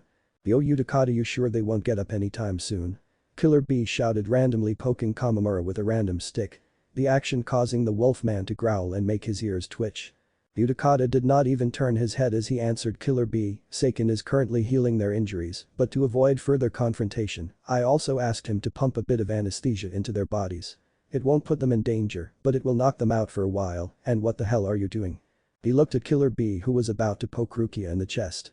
Just checking to see if she's a chick. Suddenly he released a very high-pitched shriek and collapsed onto the floor in the fetal position with both hands on his groin area, which was smoking and glowing red. Behind him, Yujito was growling in anger, her left foot was smoking. Keep your hands and your perversions to yourself, asshole. Don't ever think about invading a woman's personal space ever again, you got it? She roared with her eyes now white circles and her teeth serrated. In the background, a giant Nekomata with blue flames for fur hissed angrily, causing all men to step away from the angry woman. Yugura chuckled as he observed his allies' antics. He blinked when the slugs stopped glowing. Their bodies were bloated, making them look like big white balloons. They jumped down from Yugura's body and quickly waddled away from him. His 6 slugs bumped into each other and merged together, becoming a giant slug the size of a greyhound. The slug reared its head up, belching out a cloud of corrosive mist that quickly dissipated. Its task now complete, the slug popped like a bubble, its Reishi returning to Utakata. Thank you for the treatment, Utakata-san. The one-eyed man waved him off and stood up to go check on the others. As Yugura put his clothes back on, he blinked when he felt a presence enter the area. He turned around and saw Gaara jumping onto the ground from the sand cloud he was standing on. With quick precision, he used his hands to gently bring the other 2 sand clouds behind him to land side by side with the other Shinigami. The sand under them changed their shape, becoming futons to provide a comfortable position for them to rest. One was a bald male who looked worse for wear, while the other was a woman with long strawberry blonde hair and large breasts. Unlike her comrade, she did not have much injuries on her. The whole group gathered around them. You sure took your time getting here, Gaara. What took you so long? I was caught up in memories from the past and I got sidetracked. He answered vaguely as Utakata summoned more slugs. They immediately got to work on healing his new patients. Yujito bent down to stare at the beautiful women. It really is Renjiku-chan, I almost did not recognize her. She really let her hair grow out. So I guess all that's left of our little group is Naruto. Where the hell is that little brat? At that exact moment they all felt a large burst of power and rushed to the entrance of the cave that we're currently hiding in. There, they witnessed the form of a pillar of dark red light rise out from the forest some leagues away. Never mind, I found him. From the looks of it, it looks like his battle is currently underway. Meanwhile with Naruto and Ichigo. Ichigo grunted as he jumped far above the tree line just as a large serpentine pillar of dark red energy exploded from the ground below and the tip of the pillar separated into a set of jaws that would have crushed him had his reaction time been slower. Itsuga Tenshu Ichigo unleashed a small-scale Jitsuga Tenshu and used a recoil of the attack to enter into a barrel roll, narrowly avoiding the jaws of the energy construct. Ichigo exited his barrel roll and using his Raishi created a platform in the air to stand on. From above he saw Naruto follow after him, his Zanpakuto giving off an eerie glow. Ichigo was shocked when the air around Naruto shimmered before multiple copies of the blonde charged after him. Ichigo raising his Tensa Zangetsu charged after him. They clashed and Ichigo was surprised when the copies attacked him and instead of disappearing, the copies remained. Within moments Naruto, his copies and Ichigo were no more than barely recognizable blurs. Ichigo parried and deflected the strikes, but the sheer number of clones were beginning to overwhelm him as some of their attacks pierced his defense, cutting parts of his body. The dark energy from the blade burning his skin. Ichigo roared and his sword arm went into a wild dance of sharp slashes, temporarily stopping the copies' assault and forcing them back. Their hesitation was all he needed and he rushed at them, striking down each and every clone until all that was left was the original. He shunpoed above Naruto trying for an overhead strike, but he shunpoed again and reappeared to Naruto's exposed left side. Naruto saw this, tried to dodge the attack, but Ichigo's increase in speed caught him off guard and his blade slashed his cheek. He pushed forward and delivered a palm strike to Ichigo who blocked it, but the force behind the blow sent him flying away. Naruto's grip on the sword tightened as he swung his blade, unleashing an energy tendril that shaped into a clawed hand. Ichigo landed on a tree branch and dodged to the right as the arm flattened where he was previously standing, but to his surprise, a blob emerged from the energy tendril and with frightening speed fired out of it heading straight for him. The energy took on the form of a demonized version of Naruto made of dark red energy with long rabbit ears. The demon construct raised its arm and swung it down on him. Ichigo used his sword as a shield, but the impact of the blow was so great that he blasted down into the earth creating a crater. Ichigo was surprised by the force of the blow and he looked up to see the demon falling down and taking in a huge gulp of air, causing its stomach to bulge. Ichigo's eyes went wide as he realized what was going to happen. He jumped out of the crater and ran like hell to make as much distance as possible. The demonic construct roared and a small sphere of red energy was sent his way. Unable to dodge the high-speed projectile, Ichigo spun around and focused his power into his blade generating wisps of black energy with red outlines. The two opposing forces clashed causing a large shockwave as Ichigo and the projectile battled for dominance. Ichigo grunted as he was pushed back from the force behind the attack, but with a yell, he persevered and using his blade, he swung the projectile away like a baseball, where it caused an explosion of light overhead. Ichigo looked up to see that the demon construct was slowly vanishing. Before completely dissipating, it gave Ichigo an eerie toothy grin. Ichigo blinked and he ducked just in time to avoid the overhead swing meant to sever his head. He rotated and jabbed forward with his blade piercing Naruto through the stomach. The blonde hissed and kicked Ichigo away. He placed a hand and put pressure on the bleeding wound. Ichigo was surprised when the energy from the blade began to turn into an orange transparent mass of bubbling energy that traveled the length of his arm and went down to his wound encasing it. The energy entered the wound and he watched in fascination as the wound started to steam and close up. That's one interesting ability you have. I don't think I have ever seen something like that. Really? Well, Kurama has always been sort of a show-off. Kurama, that's your Zanpakuto's name, right? As if it hurt him, the blade released a small burst of dark red energy. The sudden outburst caught him off guard and he entered a fighting stance, but Naruto raised his hand in a placating manner. For a while Ichigo watched as Naruto closed his eyes and his breathing slowed down and he could feel both his and his Zanpakuto's energies temporarily become in sync. Naruto opened his eyes and the feeling ended. Sorry about that, Kurama doesn't really like it when I throw his name around like that. He doesn't really trust others and thinks most people are beneath him. He kinda sounds like an asshole. Ichigo's bluntness caused Naruto to chuckle. Well, I will admit he can be kind of a handful. However, he is a really good guy once you dig beneath the layers, many layers. He and I have been partners for a very long time, even from before my death. He is my most trusted ally and one of my closest friends. Ichigo was shocked to hear that. You've known Zanpakuto since before you died. How is that even possible? Well, for starters, Kurama was not always my Zanpakuto. You see, it's been quite a while since I died. In truth, I was born and died within a separate timeline from yours. Ichigo was stunned to hear that, but before he could ask more about that, Naruto raised his hand to silence him. In said timeline, I was born as a shinobi, a trained master of stealth and assassination. In fact, all the members of my corps come from the same timeline. Like me, all of them have known their Zanpakuto spirit when they were alive. Before they became our Zanpakuto, they used to be demonic entities called Biju, the tailed beasts. Demons? Well, I guess demons would not be the correct term. I would tell you more, but unfortunately we are still enemies. I only told you this much because I can sense that compared to other people the Gate 13 has sent to find us, you have the aura of someone who can be trusted. Ichigo scoffed, that's pretty lame of you. You go and drop that bombshell of info on me and then just cut me off. That's a pretty move. Naruto smirked, well, if you feel that strongly about it, then why not make a bet? If you manage to survive our fight, then I will tell you my story. If I win, well, at that point you'd be pretty much dead. Ichigo smiled and a second later he engaged Naruto, deal. Ichigo slashed Naruto at his chest, but he bent back avoiding the blade. Naruto then kicked upwards, sending Ichigo's sword hand upwards. Backflipping, he spun in the air swinging his sword in a circular arc, creating a tornado out of the dark red energy. Ayubi no Arashi Nine-Tails stormed, the tornado howled and twisted, slamming into Ichigo. He grunted in pain as he took the brunt of the attack and was sent hurtling up into the sky by the power of a demon's wrath. Taito number 4.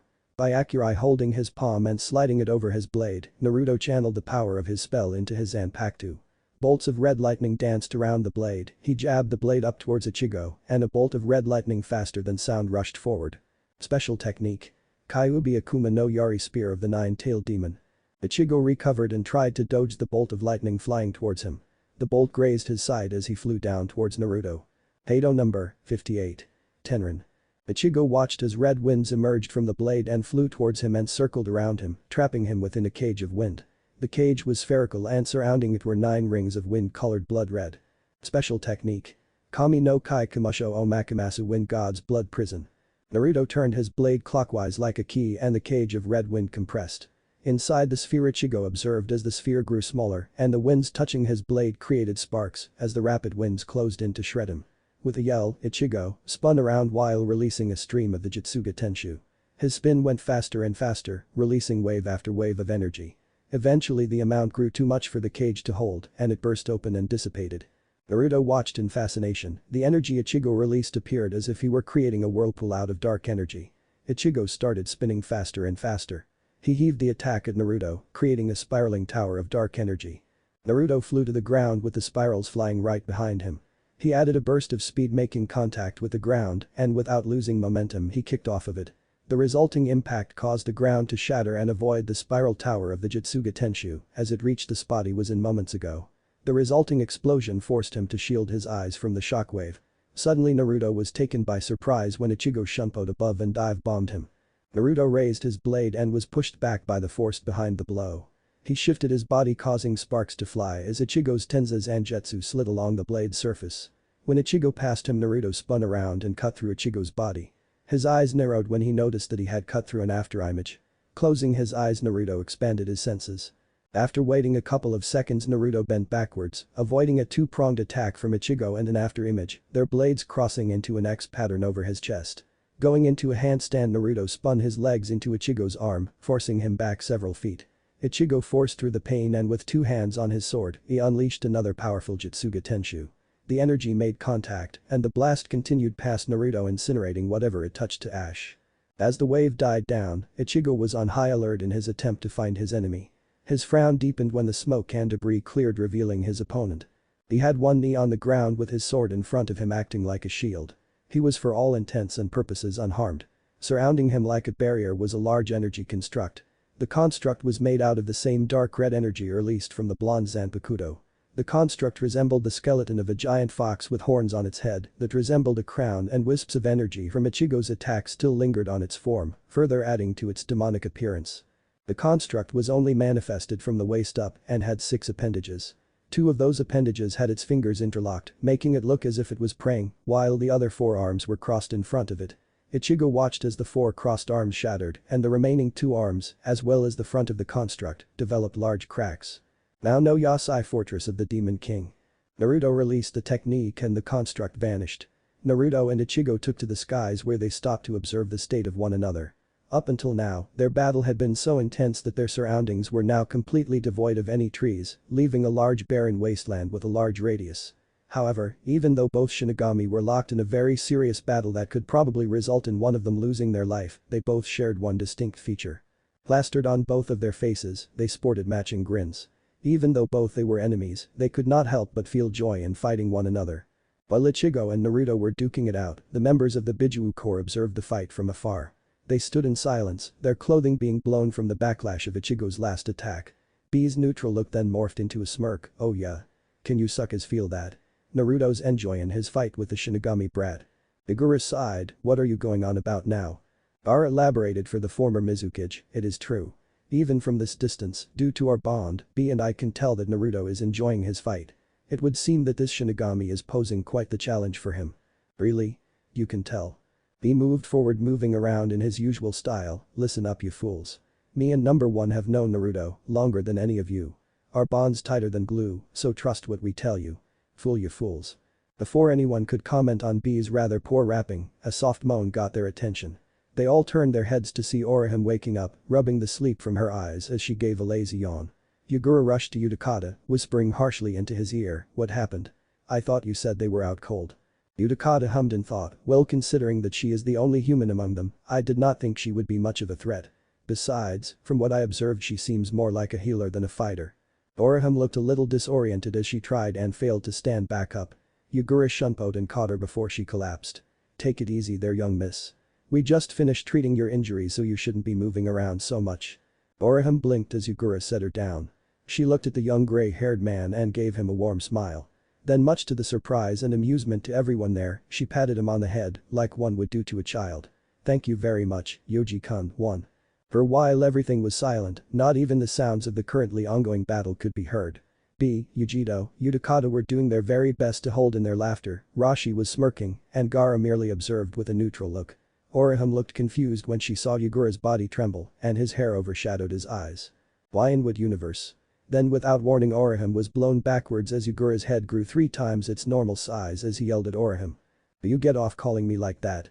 Orihime, completely taken off guard by the small man's reaction, quickly hid behind the tall frame of B's body. By now he had thrown caution out the window and was laughing hysterically while holding his sides. B, did I do something wrong? Orihime asked, slightly afraid as Yugura's breathing became heavier and a fiery aura was being released from his body. Yujito chuckled as she held her stomach, sorry it's just what you said to Yugura. He may not look like it, but he is actually an adult. Huhhhh. I thought he was just small like Hitsugayu-kun. Is that true? Orihime asked, genuinely shocked. Yugura glared at her, his head now normal size once again. You're damn right I am. Honestly, people of your generation have no respect for your elders. I mean, I was in my 30s when I died. Not to mention that I have the body hair to prove that I am far from being a child. Orihime's sweat dropped as she felt overwhelmed by Yugura's ranting, Jiga Menasai. I did not mean to insult you. Yugura looked like he wanted to continue, but stopped when he saw Orihime's apologetic expression. She had her arms clasped together, an action which actually caused her large breasts to perk up. On her face she looked at him with big puppy dog eyes and her facial expression, showing nothing but pure innocence. Also he could tell that she was not even trying to act all innocent and that her reactions were actually sincere. Cute. Yugura couldn't help but blush when he saw her expression. However, to save face he turned around so that she would not see his face. Well, so long as you don't let it happen again, we are okay. Orihime smiled, happy that her apology had been accepted. She looked at her friends, noticing the tiny little slugs on their bodies. What are these? She asked to herself, but was heard by everyone. She got in close to one of the slugs who appeared to be sniffing her out of curiosity. Orihime gathered her courage and slowly, with a pout of concentration that made everyone sweat drop, gently poked one of the slugs in its fat belly. The contact sent ripples through the slug like jello, making it chuckle as it hugged its body. Orihime smiled as she tickled the little creature with her finger, sending it into a bigger laughing fit. It's pretty cute. However, all thoughts she had on the slug's adorableness disappeared when it turned around and belched out a cloud of green gas. The gas flew into a rock where upon contact the stone began melting into a bubbling puddle of sludge. Interesting, is it not? Orihime turned around to see the kimono-wearing man, Utakata if she remembered correctly, addressing her confusion. By Zanpakuto, Seiken can be summoned into those little avatars you see before you. An interesting ability that Seiken has is that he can absorb and is immune to all forms of poisons and toxins. He can also heal injuries by treating wounds as if they were a form of poison or toxin. He latches onto the injured area and absorbs the damage into himself by converting it into a type of poison. That poison becomes gas that he later expels from his body. That sounds interesting, Orihime replied with a confused smile, unsure whether to be impressed or disgusted. Thanks, it's my own unique healing method. I developed it after meeting a certain old geezer who owns a special type of hot spring. Suddenly an explosion caused them to look into the direction of the ongoing battle, where large tendrils of dark red energy began to lash out at a flying figure in the distance. Orihime recognized the flying dot by the spiritual pressure being released. Kurosaki Kanshi looked on with a worried expression. Indeed, the battle is not going well for your friend. Gaara said, getting her attention. Your friend has been forced into his Bankai state since the start of the fight. However, Naruto has only used his Shikai. Up until now he has been holding back, so while your friend may be strong, the outcome of this fight is inevitable. He will lose. The way Gaara spoke with such apathy in his voice made her feel a twinge of fear as it brought back unpleasant memories involving a certain T-Lida rancor. This change in emotion did not go unnoticed by Gaara. I apologize if I have frightened you in any way. That was not my intention. You may rest assured that I and my comrades have no intention of further hurting you or your friends. For now we will have to wait for the outcome of this fight. You need not worry, our leader will bring him back to you alive. Orihime relaxed somewhat and returned her attention to the fight in the distance. She could not help but worry for the man she secretly loved. Take this, Ichigo shunpoed above his opponent, swinging his tensa zanjutsu down with both hands. Naruto saw this and spun his sword to gather momentum, and at the right moment, he used the blade's rotation to counter the blow with even greater striking power. The impact caused a recoil, sending them both back. Naruto recovered and jabbed his blade forward with the intent to pierce Ichigo through. Ichigo shunpoed away, moving to Naruto's left, attempting to enter his blind spot. He aimed for a swing to his head, forcing Naruto to bring his sword up to block. However, at the last moment Ichigo dropped his blade, catching it with his other hand in attempt to catch him off guard. Naruto retaliated by gathering his Ryatsu in the palm of his hand. An orb of red energy quickly formed and Ichigo gasped as the close-range Shakuho blasted into his stomach, burning his skin and causing him to cough up blood. Ichigo flinched in pain, clutching the burned area surrounding his abdomen. He never removed his eyes away from his opponent, which was the smart thing to do as Naruto continued his onslaught, putting Ichigo on the defensive. With only one hand, Ichigo was barely able to keep up with Naruto's rapid series of attacks, costing him a cuts, though thankfully nothing too deep. However, if things continued at this pace, Ichigo knew that he would either bleed out or drop his guard as a result of fatigue. It looks like I have no choice. I am going to have to resort to using that. Ichigo removed his hand from his stomach and brought it up to his face, gripping it with his hands in a claw-like motion. This forced Naruto to momentarily stop his attack and put some distance between them, preferring to be cautious of what the orange-haired Shinigami had planned. Suddenly Naruto felt a large spike in Ichigo's power as his Ryatsu suddenly gained a much darker quality. Naruto was surprised when Ichigo pulled his hand down, releasing black Ryatsu over his face. Before he could understand what was happening, he felt a fist bury itself into his gut, taking his breath away. The unexpected blow sent him flying into the air, only to fall back down as a Jutsuga Tenshu wave slammed into his back. Naruto fought through the pain and rolled away from his spot on the ground as something came flying from the sky, landing on his former location and creating a deep crater. Naruto stood up, waiting for the smoke to clear, however nothing could have prepared him for what he saw next. He watched in shock as Ichigo walked out of the dust cloud, but his attention was focused on the orange-haired teen's face. Instead of his normal scowling face, Naruto was surprised to see a hollow mask instead.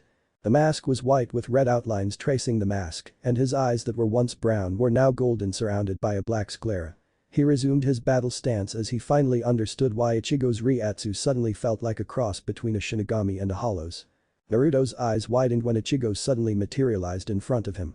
At the sight of his opponent here, he acted on instinct and swung his Zanpakuto at him, only for the orange-haired Shinigami to vanish. What happened next was something that Naruto would never forget. Ichigo began moving at speeds that even he had trouble seeing. To him and anyone watching, it looked like dozens of mask-wearing Shinigami were surrounding the blonde, moving at inhuman speeds.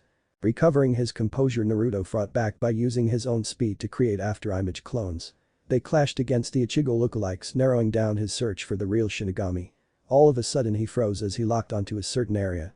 He shunpoed away and in almost slow motion he appeared in front of Ichigo as he just finished materializing.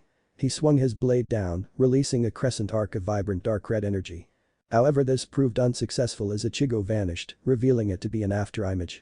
A second after the impact cut through the clone, the real Ichigo materialized in front of Naruto, leaving him gaping in surprise of how the younger Shinigami had surpassed his own speed and heightened senses. Itsuga Tenshu Naruto was too slow to bring Kurama up to block the attack, so he concentrated his Reiatsu in front part of his body, just as Ichigo released his attack. Naruto yelled as the attack pushed him along the ground, digging his body into the dirt in an extremely painful manner. Naruto, in a feat of superhuman strength, grabbed onto Ichigo's Yutsuga Tenshu, struggling against it and digging his feet into the ground. With all the strength he was capable of, Naruto roared as he changed the direction of Ichigo's attack, throwing it into the sky. Naruto was panting, his body covered from the neck down to the waist up in severe burns. His hand not currently holding his blade was bloody and extremely burned. His chest had a diagonal gash from his left shoulder to his right hip. The gash was cauterized, releasing waves of smoke as the smell of burned flesh wafted through the air. Bubbling red energy spilled out of Naruto's Zanpakuto, coating his body. The energy morphed until it had an animal-like appearance with a tail thrashing around wildly and long pointed rabbit-like ears. Naruto's cloak began repairing his damaged body, the burns and other injuries he had endured were quickly healing. However, Naruto was still exhausted, and it was evident that while his wounds were healed, his stamina was another. Had also noticed Naruto's exhaustion and attempted to go in for the kill when something made him stop. From out of nowhere, eerie low whispers echoed through the area, mumbling something that he could not make out. He looked all around him until his eyes landed on Naruto and realized that the whispers were coming from him, or more specifically his Zanpakuto. What is he planning? The whispers were not clear coherent sentences and had a drowsy tone to it. It almost sounded as though whoever was talking sounded as if they talking in their sleep. While Ichigo could barely understand the whispers, Naruto could understand them perfectly. He had a surprised expression on his face, but that quickly vanished as he understood what needed to be done. I really do not like the idea of using this technique. Although it would be overkill to bring out my Bankai at this point in the fight. If I did, Kurama would just bitch about me wasting his time. Damn it, this is going to be a huge pain in the ass. Naruto raised his sword arm up, pointing it to the sky, and the air became dense as a powerful force descended upon the area. That's a pretty impressive trick you got there. I will admit that I was not expecting you to showcase that kind of power. But now that I understand how it works, it's time to show you a bit more of what I can really do.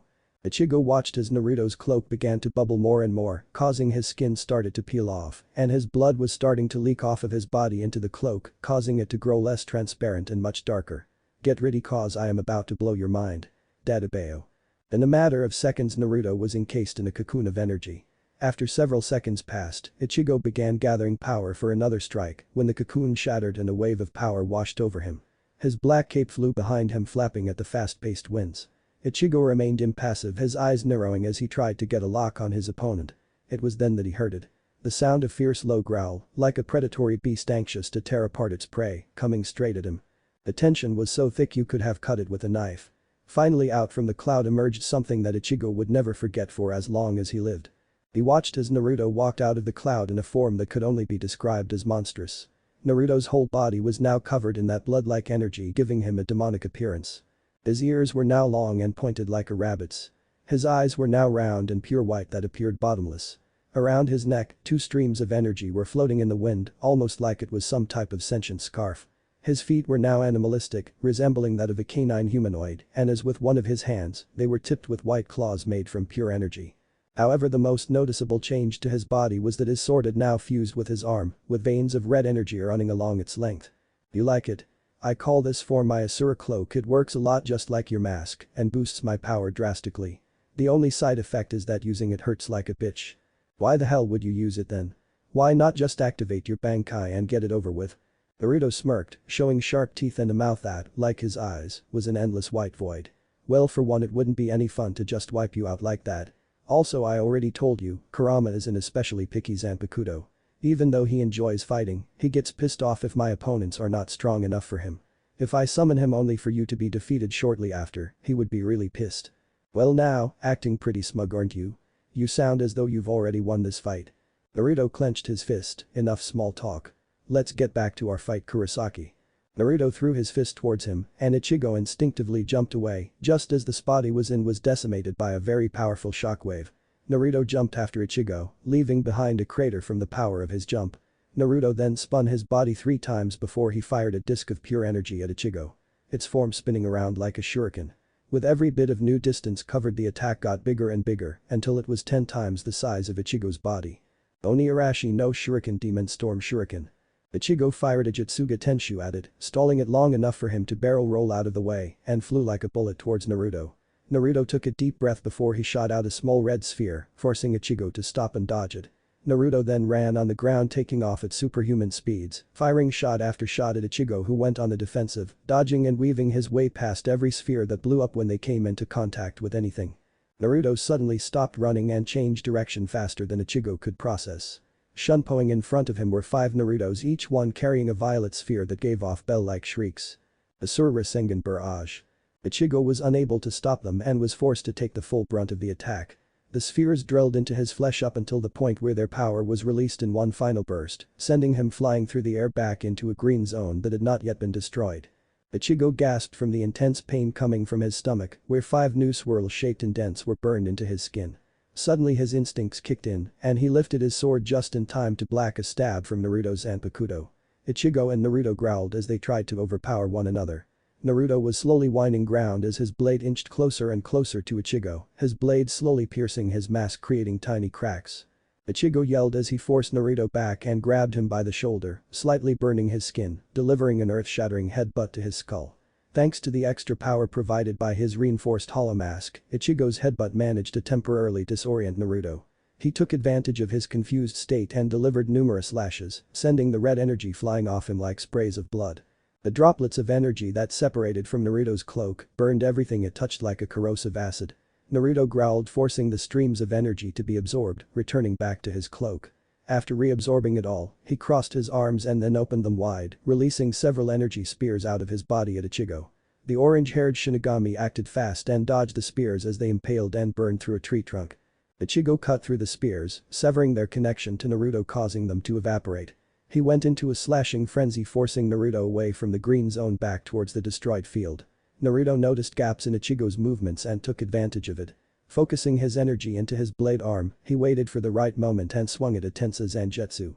When both Zanpakuto came into contact with one another, the impact not only knocked Ichigo back, but the resulting backlash also put him off balance, sending him back flipping through the air.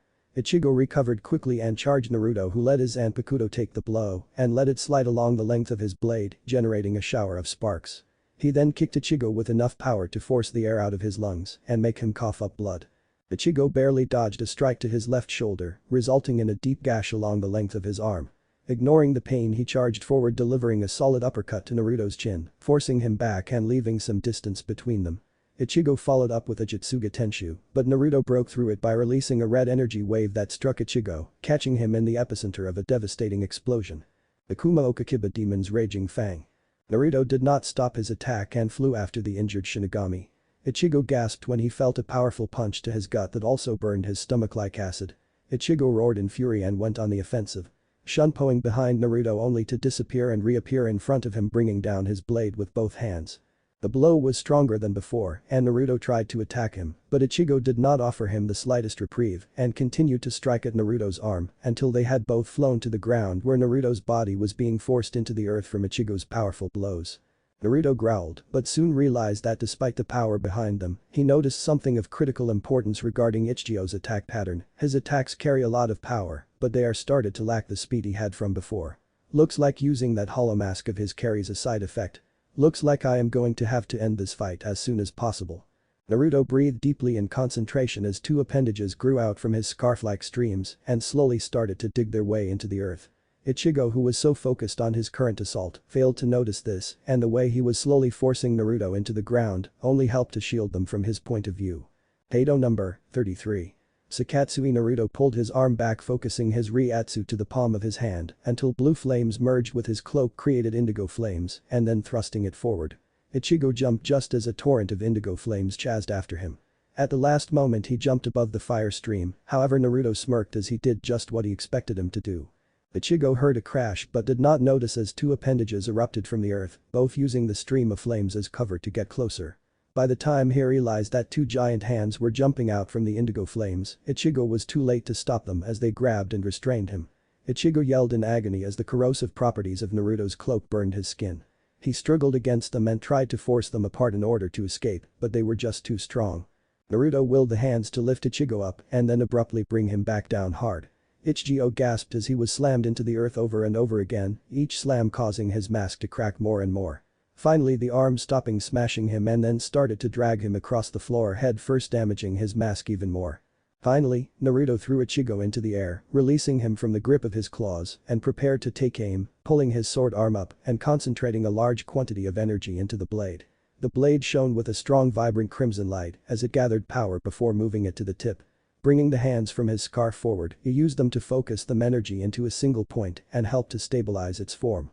The crimson energy forced itself out from the sword's tip and started to concentrate into a sphere in front of the blade as blue transparent spheres materialized from thin air and began to merge with the red energy, accumulating and condensing it into a black sphere the size of a basketball.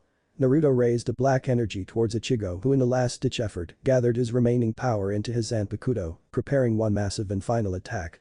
Take this. Biju. The sphere hummed with power until it could not hold anymore and it released it into a giant white beam that sucked the light from the surroundings.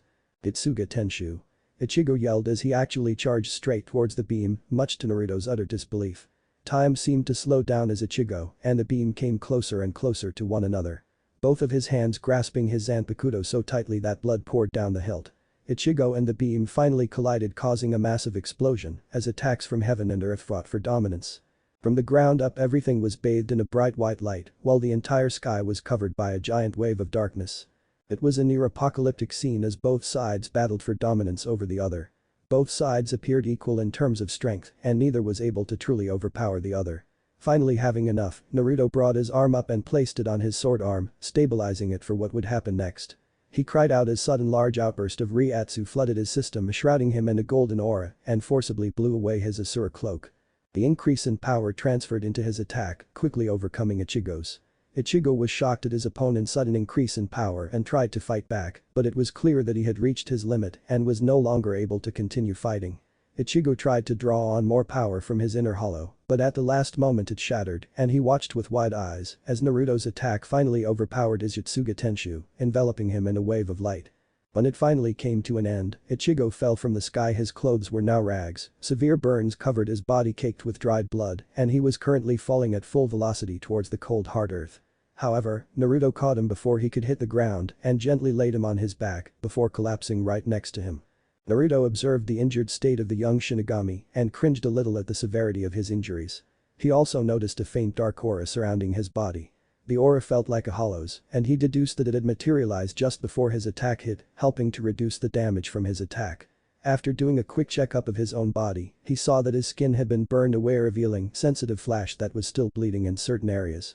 Naruto was clearly in extreme discomfort, but he had expected this knowing about the unfortunate side effect from using the Asura cloak. In exchange for a massive power boost and other abilities, using the cloak involved the constant destruction and regeneration of the body cells, causing extreme pain for the user.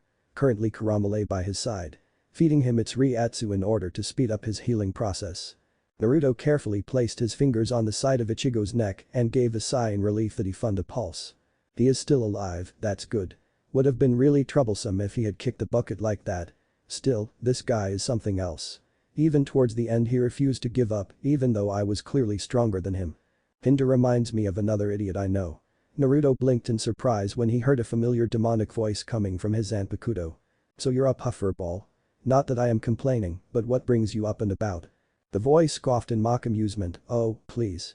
You think I could sleep with the ruckus you were causing? I almost woke up several times because of your fight with that orange-haired brat. Not to mention I would have been really pissed off if you decided to go Bankai on him. Naruto rubbed the back of his head with a somewhat sheepish expression, still, I won't deny that I am a little curious about this boy. A human with the powers of a Shinigami and a hollow, you don't see that every day unless you're in a ranker of course, but even then. Also besides his incredibly strong will to live this brat possesses another ability. What's that? Like you, this kid has the ability to influence and change people.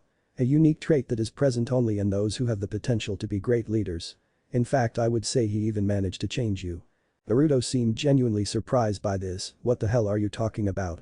Naruto, for as long as we have known each other, counting both the time we were alive and currently, I have gotten to know you better than you know yourself. Naruto scoffed, so says you. Kurama growled in exasperation causing Naruto to smile a bit, the point I am trying to make is that fighting him has changed you. After that incident with the Gate 13, it was like you became a completely different person. Fighting this kid has brought back a side of you that I haven't seen or felt in a very long time." For a moment Naruto was speechless. He wanted to argue against Kurama, but when he really thought about it, he realized that he may have a point. Every time he clashed with Ichigo he could read his soul, and he learned a little more about just who Ichigo was. He shook his head to regain focus on his current objective. He had finished his fight, now it was time to meet up with the others and hopefully heal both his and his opponent's wounds. Bending down and placing Ichigo's body over his shoulder, Naruto once again donned the face of the Biju Corps leader. "Even if what you said is true, it doesn't change what happened in the past. One kid is not going to change that." He could hear the loud sigh from Kurama. "Fine, be that way, stubborn jackass. But I keep telling you this kid is something else. In fact, I sense there may be something else that is unique about him." "And that would be?" Kurama hummed and thought for several seconds. Ah well, you know what, never mind. It is not important right now." Naruto could not help but faceplant. "Are you kidding me? You keep up the suspense for nothing." "Whatever. I am going back to sleep. Wake me up when something interesting happens." With his final words spoken, Kurama reverted in a flash of light back into his sealed state. Naruto flinched as he felt his wounds open up slightly when he positioned Ichigo better on his shoulder. "Well then, let's get you patched up, Kurosaki.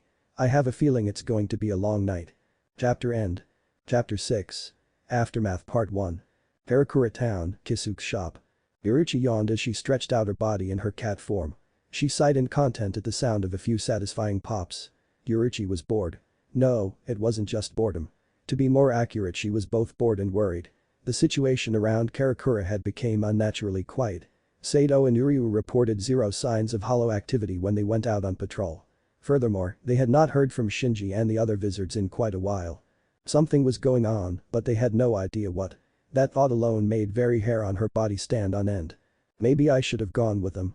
Ichigo may be strong, but even I can tell that he and the others' chances of winning against a Biju Corps are not very high. Everything okay there, Yujito-chan?" Yujito looked up as Kisuke came from out of his shop to sit down next to her. "I am fine, Kisuke. It's just that I am starting to regret not going with them. I mean, I know that the group assembled to find Naruto and the others is quite formidable. It's just that," Yujito would have continued, but Kisuke at that moment decided to scratch her behind her ears. This resulted in a satisfying purr from the black feline. "No need to worry about it, Yujito-chan. Like I told you before, Ichigo and the others will be fine." "How can you be so carefree about this?" "Kisuke, they were sent to bring back the Biju Corps. These are not some run-of-the-mill hollows we are talking about. We are talking about an elite unit that were specifically formed to handle massive outbreaks of Mino's Grand and worse. Ichigo and his friends are probably in the middle of fighting them right now.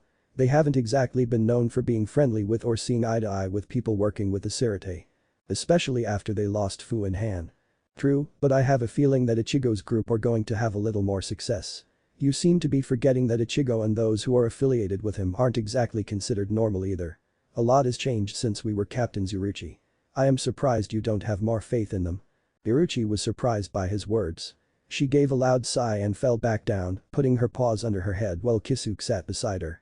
His trusty fan already out and fanning his face. She glanced at him to see the silly and amused expression she had become familiar with after spending years with him. "Besides, you and I both know what Naruto is like. I have a feeling that no, scratch that. I am certain that the moment he and Ichigo cross paths, something interesting is bound to happen." Yujito frowned as she stared at her longtime friend. "You seem pretty confident that Ichigo is likely to have some kind of effect on Naruto." Kisuke chuckled and he took out his fan. "Well, this is Ichigo we are talking about. He is bound to stir up some old memories in Naruto for sure. Personally, I believe that whether they succeed or fail, Naruto and the others are bound to get dragged into this conflict, regardless of what their desires are. One thing's for sure though, adding the Biju Corps into the thick of things is bound to make things a lot more lively around here." Yujito sighed as she sat back down on her haunches and looked up at the night sky. "Biju Corps, huh? It's been a long time. We haven't seen them since we left Sirete." A look of melancholy crossed her face as the image of grinning blonde-haired man with familiar whisker marks and a woman with blonde hair and a cat-like grin crossed her mind. "It's been so long, Yujito. I really hope you and the others have kept Naruto in check." Spirit World, Biju Corps secret base. "Where am I?" Ichigo saw only darkness and his entire body felt heavy. He flinched as he tried to move but was surprised by the surge of pain that coursed through his body. He tried to think back to the last thoughts he had before falling unconscious. Memories of his fight surfaced in his mind as he remembered a certain whiskered face man. "Last I remember is my fight with that Biju Corps member." No wait, he was their leader. Ichigo had to hand it to the guy. He had expected the Biju Corps to pose a challenge, but he never thought that he could be beaten by them. He wasn't completely arrogant. He knew that he wouldn't come out of the battle unscathed. However, realizing that he was on the verge of losing opened his eyes to the strong types of opponents that existed out there in the world. Maybe this was a good thing. Ever since he beat Aizen, he had yet to find a suitable challenge. He was slightly worried that the lack of challenges would get to him, and the last thing he wanted was to get a big head. It just wasn't in his character. Pride aside, Ichigo guessed he should be grateful that his opponent, Naruto, had not decided to kill him. Hold on a minute, if I am still alive then where the hell am I? Ichigo struggled to open his eyes, and a bright light illuminated his vision. He was stunned for a moment, but he quickly adjusted to the light. The first thing he saw was a rocky ceiling. He felt that he was lying on a comfortable futon mat, and he felt bandages around his torso and head. Ichigo sighed as he realized that these guys at least treated prisoners humanely. He attempted to get up and find the others, but stopped when he realized something. His chest felt heavy, and he could feel some kind of liquid dripping down from it to his sides, and it felt slimy. The thing that was really off-putting for him was that he could feel the mass slowly move. Almost as though it was alive. Ichigo slowly lifted his head to see what was going on, and he froze. Crawling on his chest were 3 giant slugs, each the size of a small dog. They were completely white and were sucking on his body, which caused their bodies to swell and deflate in a consistent rhythm. One of them looked up, and he could see 3 holes that acted as its mouths with 2 antennae-like eyes. The eyes stretched out and stopped a couple of inches from his own, which were now the size of dinner plates. For a few 10 seconds both the slug and Ichigo stared at one another, neither one daring to make a move. Then without warning, the entire HQ was filled with the sound Ichigo's screams. Meanwhile, the members of the Biju Corps were all sitting in their dojo. An area they carved into the mountain that served as their special training area. When those that weren't on patrol in the valley, or in rare cases the human world, they came here to train their minds and bodies. The area looked similar to the one used by Urahara Kisuke. However, the training area had a more natural beauty to it. Instead of a barren wasteland, the training area had 2 unique landscapes. To the north, the training area was a large grassy plain with a large river cutting through it and stretched as far as the eye could see. To the south there was a mountain area with steam rising into the air indicating a hot spring. The 2 landscapes blended well together. In the center of the grassy plain was a giant slab of stone. On the stone were 9 pedestals, each one carved with an ancient character from 1 to 9. The pedestals for 5 and 7 were empty, while the remaining ones were occupied by the rest of the members of the Biju Corps. Each and every one of them were in a deep state of meditation. That is everyone except for Yujito, who if one looked closely could be seen with a small snot bubble forming from his nose, indicating he was sleeping. Suddenly he was shocked out of his sleep when a loud yell echoed through the area. The sudden outburst woke up Yujito. He blinked a few times, rubbing the sleep out of his eyes as he gave a loud yawn. All around him the members of the Corps came out of their trances as they looked up to the ceiling resembling a sky. Well, looks like another one of our guests has woken up. Yujito mumbled as he slowly got up with the others. So who is going to go get him? Gar or maybe B? Before either of them could answer, Naruto spoke up, catching their attention. I am the one who beat him. It only makes sense that I go get him and explain the situation to him. He spoke while stretching his limbs, releasing a sigh as he felt his joints pop.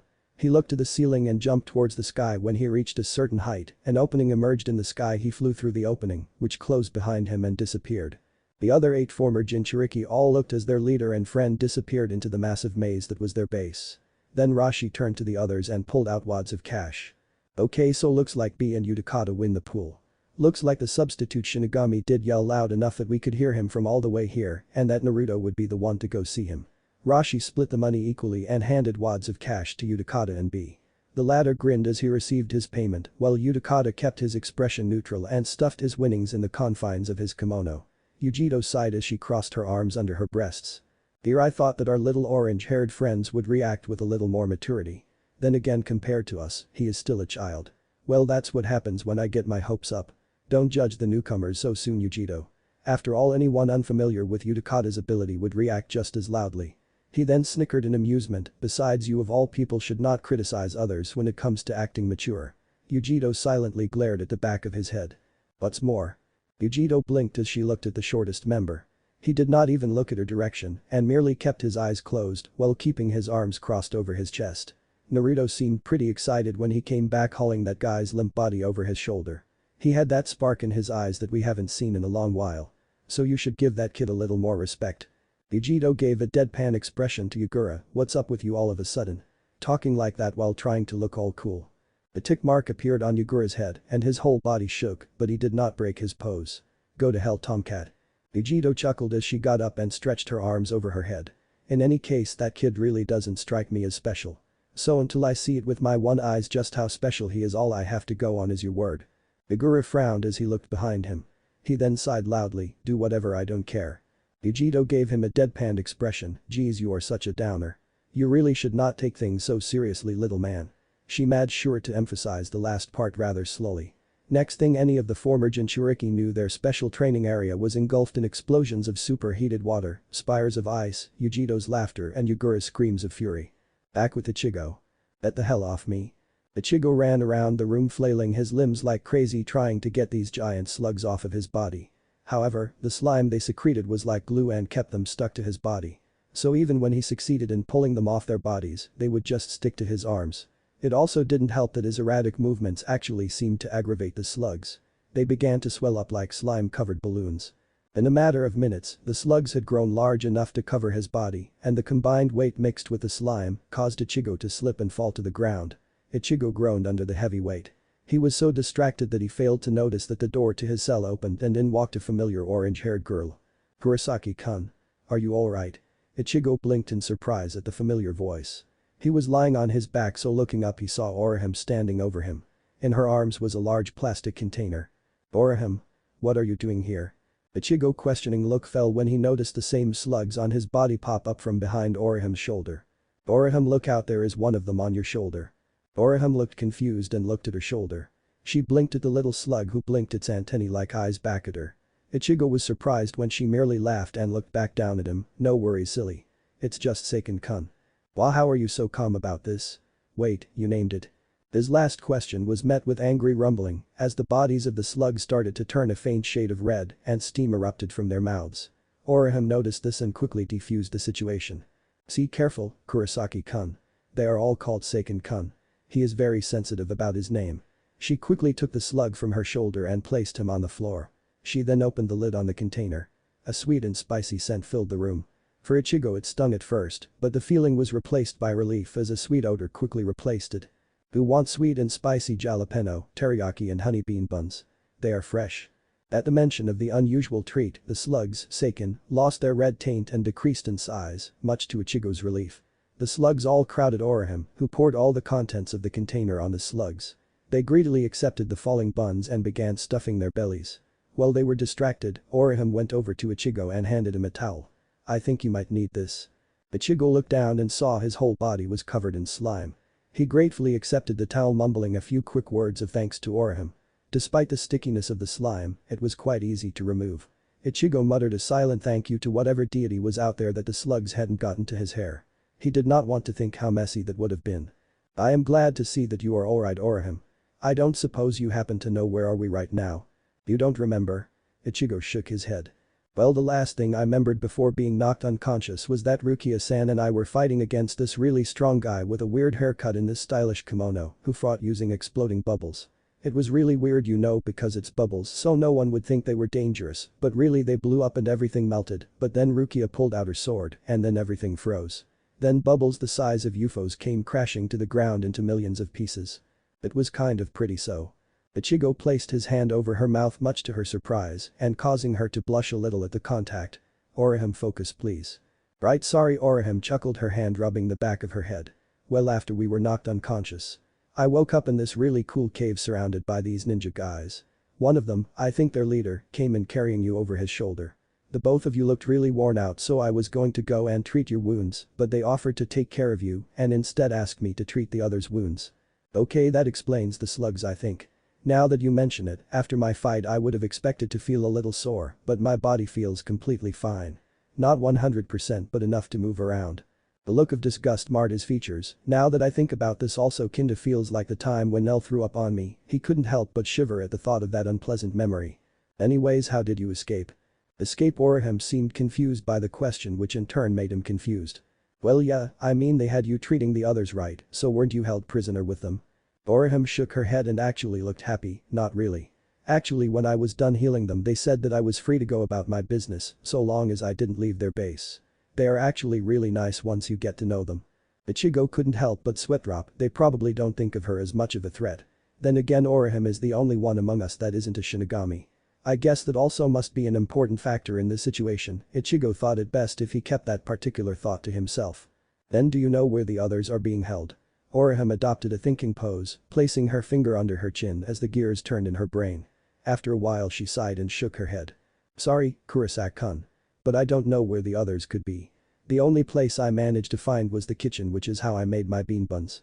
All of a sudden a thought entered her mind and she smiled brightly at an idea she just had. But I think I might know someone who does. She got up and made her way to the small group of slugs who had by now finished gorging themselves on her strange delicacies. Seiken-kun. The slugs looked up at her. At the sight of her smile, they all crowded around her waving their stubby arms in the air. Wait, you are going to ask them? The slugs, Seiken, looked in his direction and hissed violently, which also made them hiss out drops of spit that melted the floor. I told you Ichigo-kun, Seiken-kun is really smart. I think that if anyone can help us find everyone then it's him. The slugs looked at one another uncertain of what to do.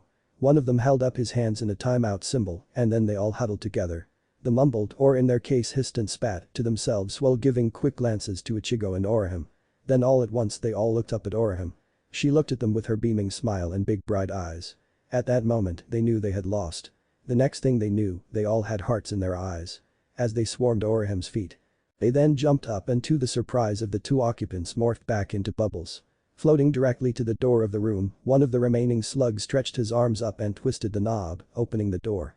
The moment the door swung open the bubbles charged forward down the corridors of the base.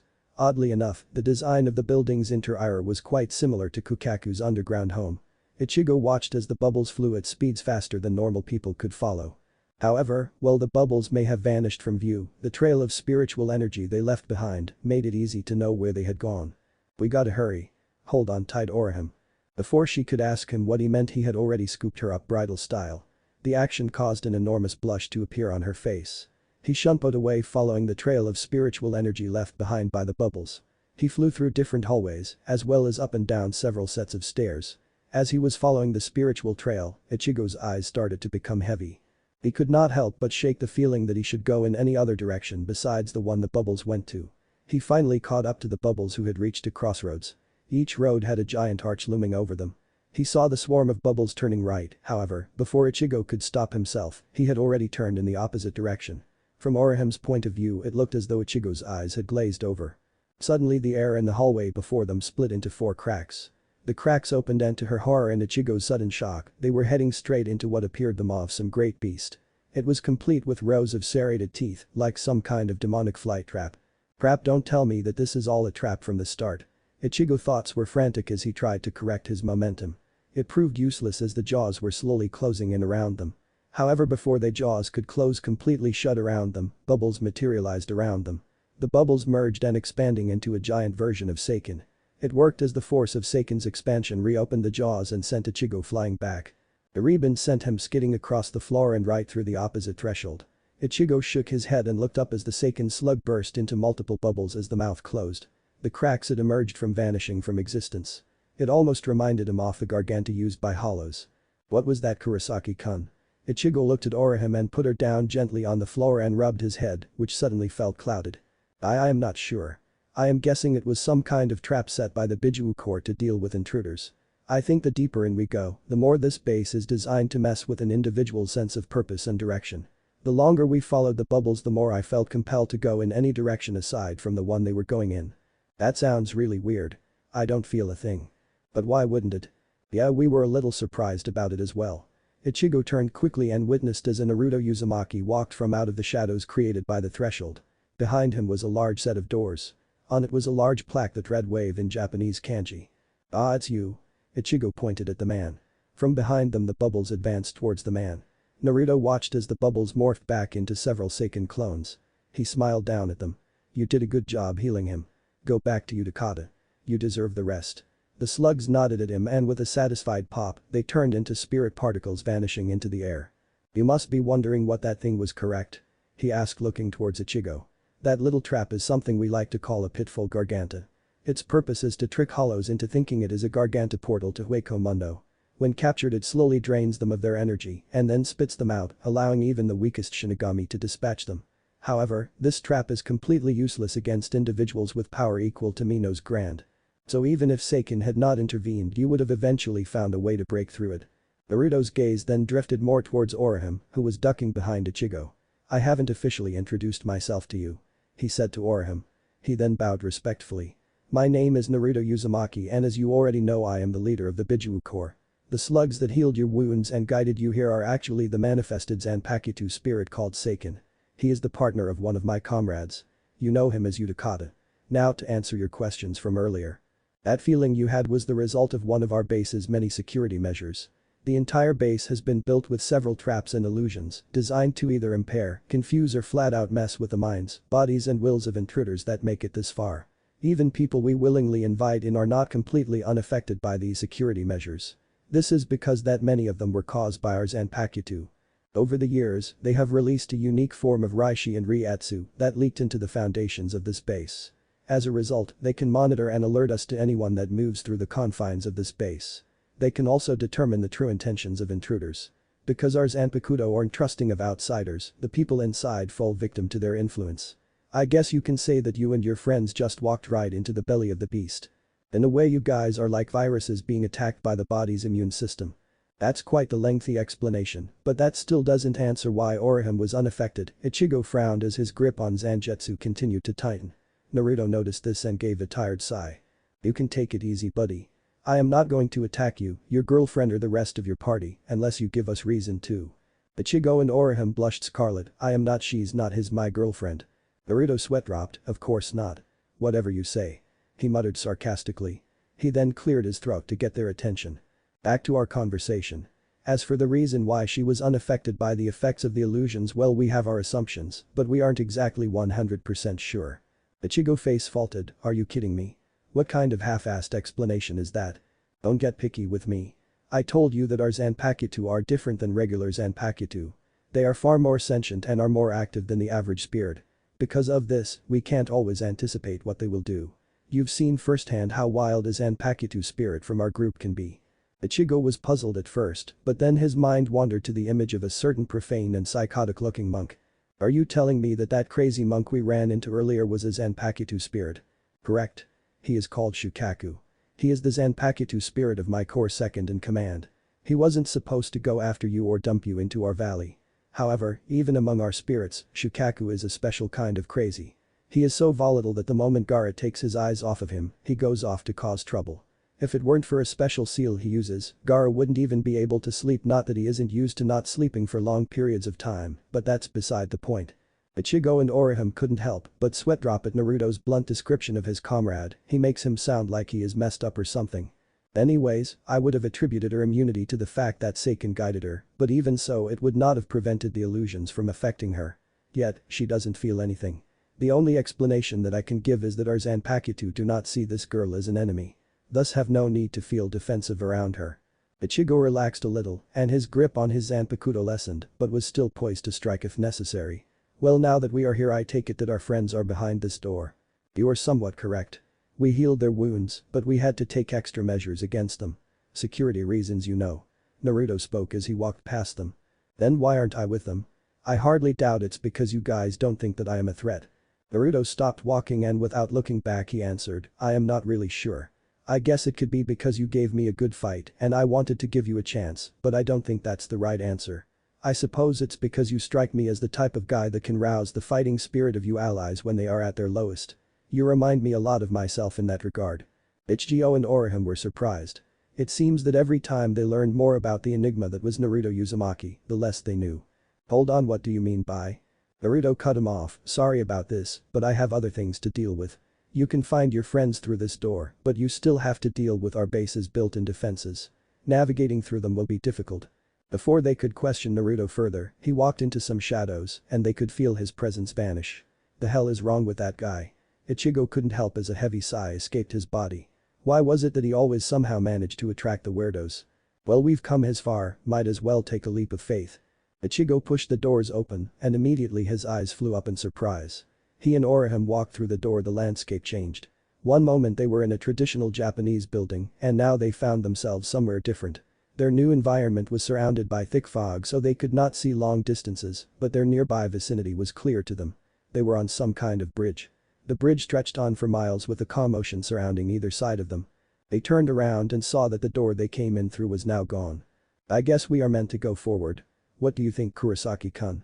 Ichigo looked at Orium and sighed. Well, we have come this far. I guess all we can do is go on ahead. It's not like he is giving us much choice to begin with. Orium nodded as she and Kurosaki walked side by side, neither knowing what trials would await them in this strange new place. Meanwhile, Ranjiku slowly opened her eyes. She looked around to see that she was in some kind of hospital room. The room was decorated with sky blue wallpaper and had 5 other empty beds besides her own and some windows. She looked to her right and saw that one of the windows was opened. She slowly got up, surprised to see that she was now wearing a hospital gown instead of her usual clothes. She lifted up her shirt to see that her waist was bandaged.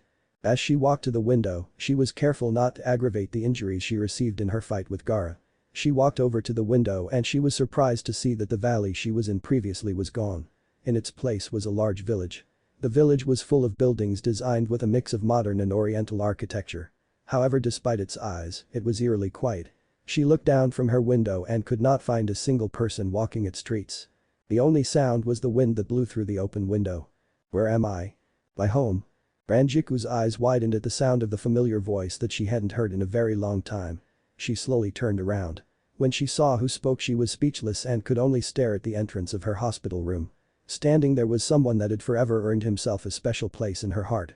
He looked at her with a mix of melancholy and happiness. Hey, it's been a while, Ranjiku. It's good to see that you haven't changed one bit. Naruto. Chapter end. What if Naruto saves Soul Society and Bleach end here, and thanks for watching my video till the end.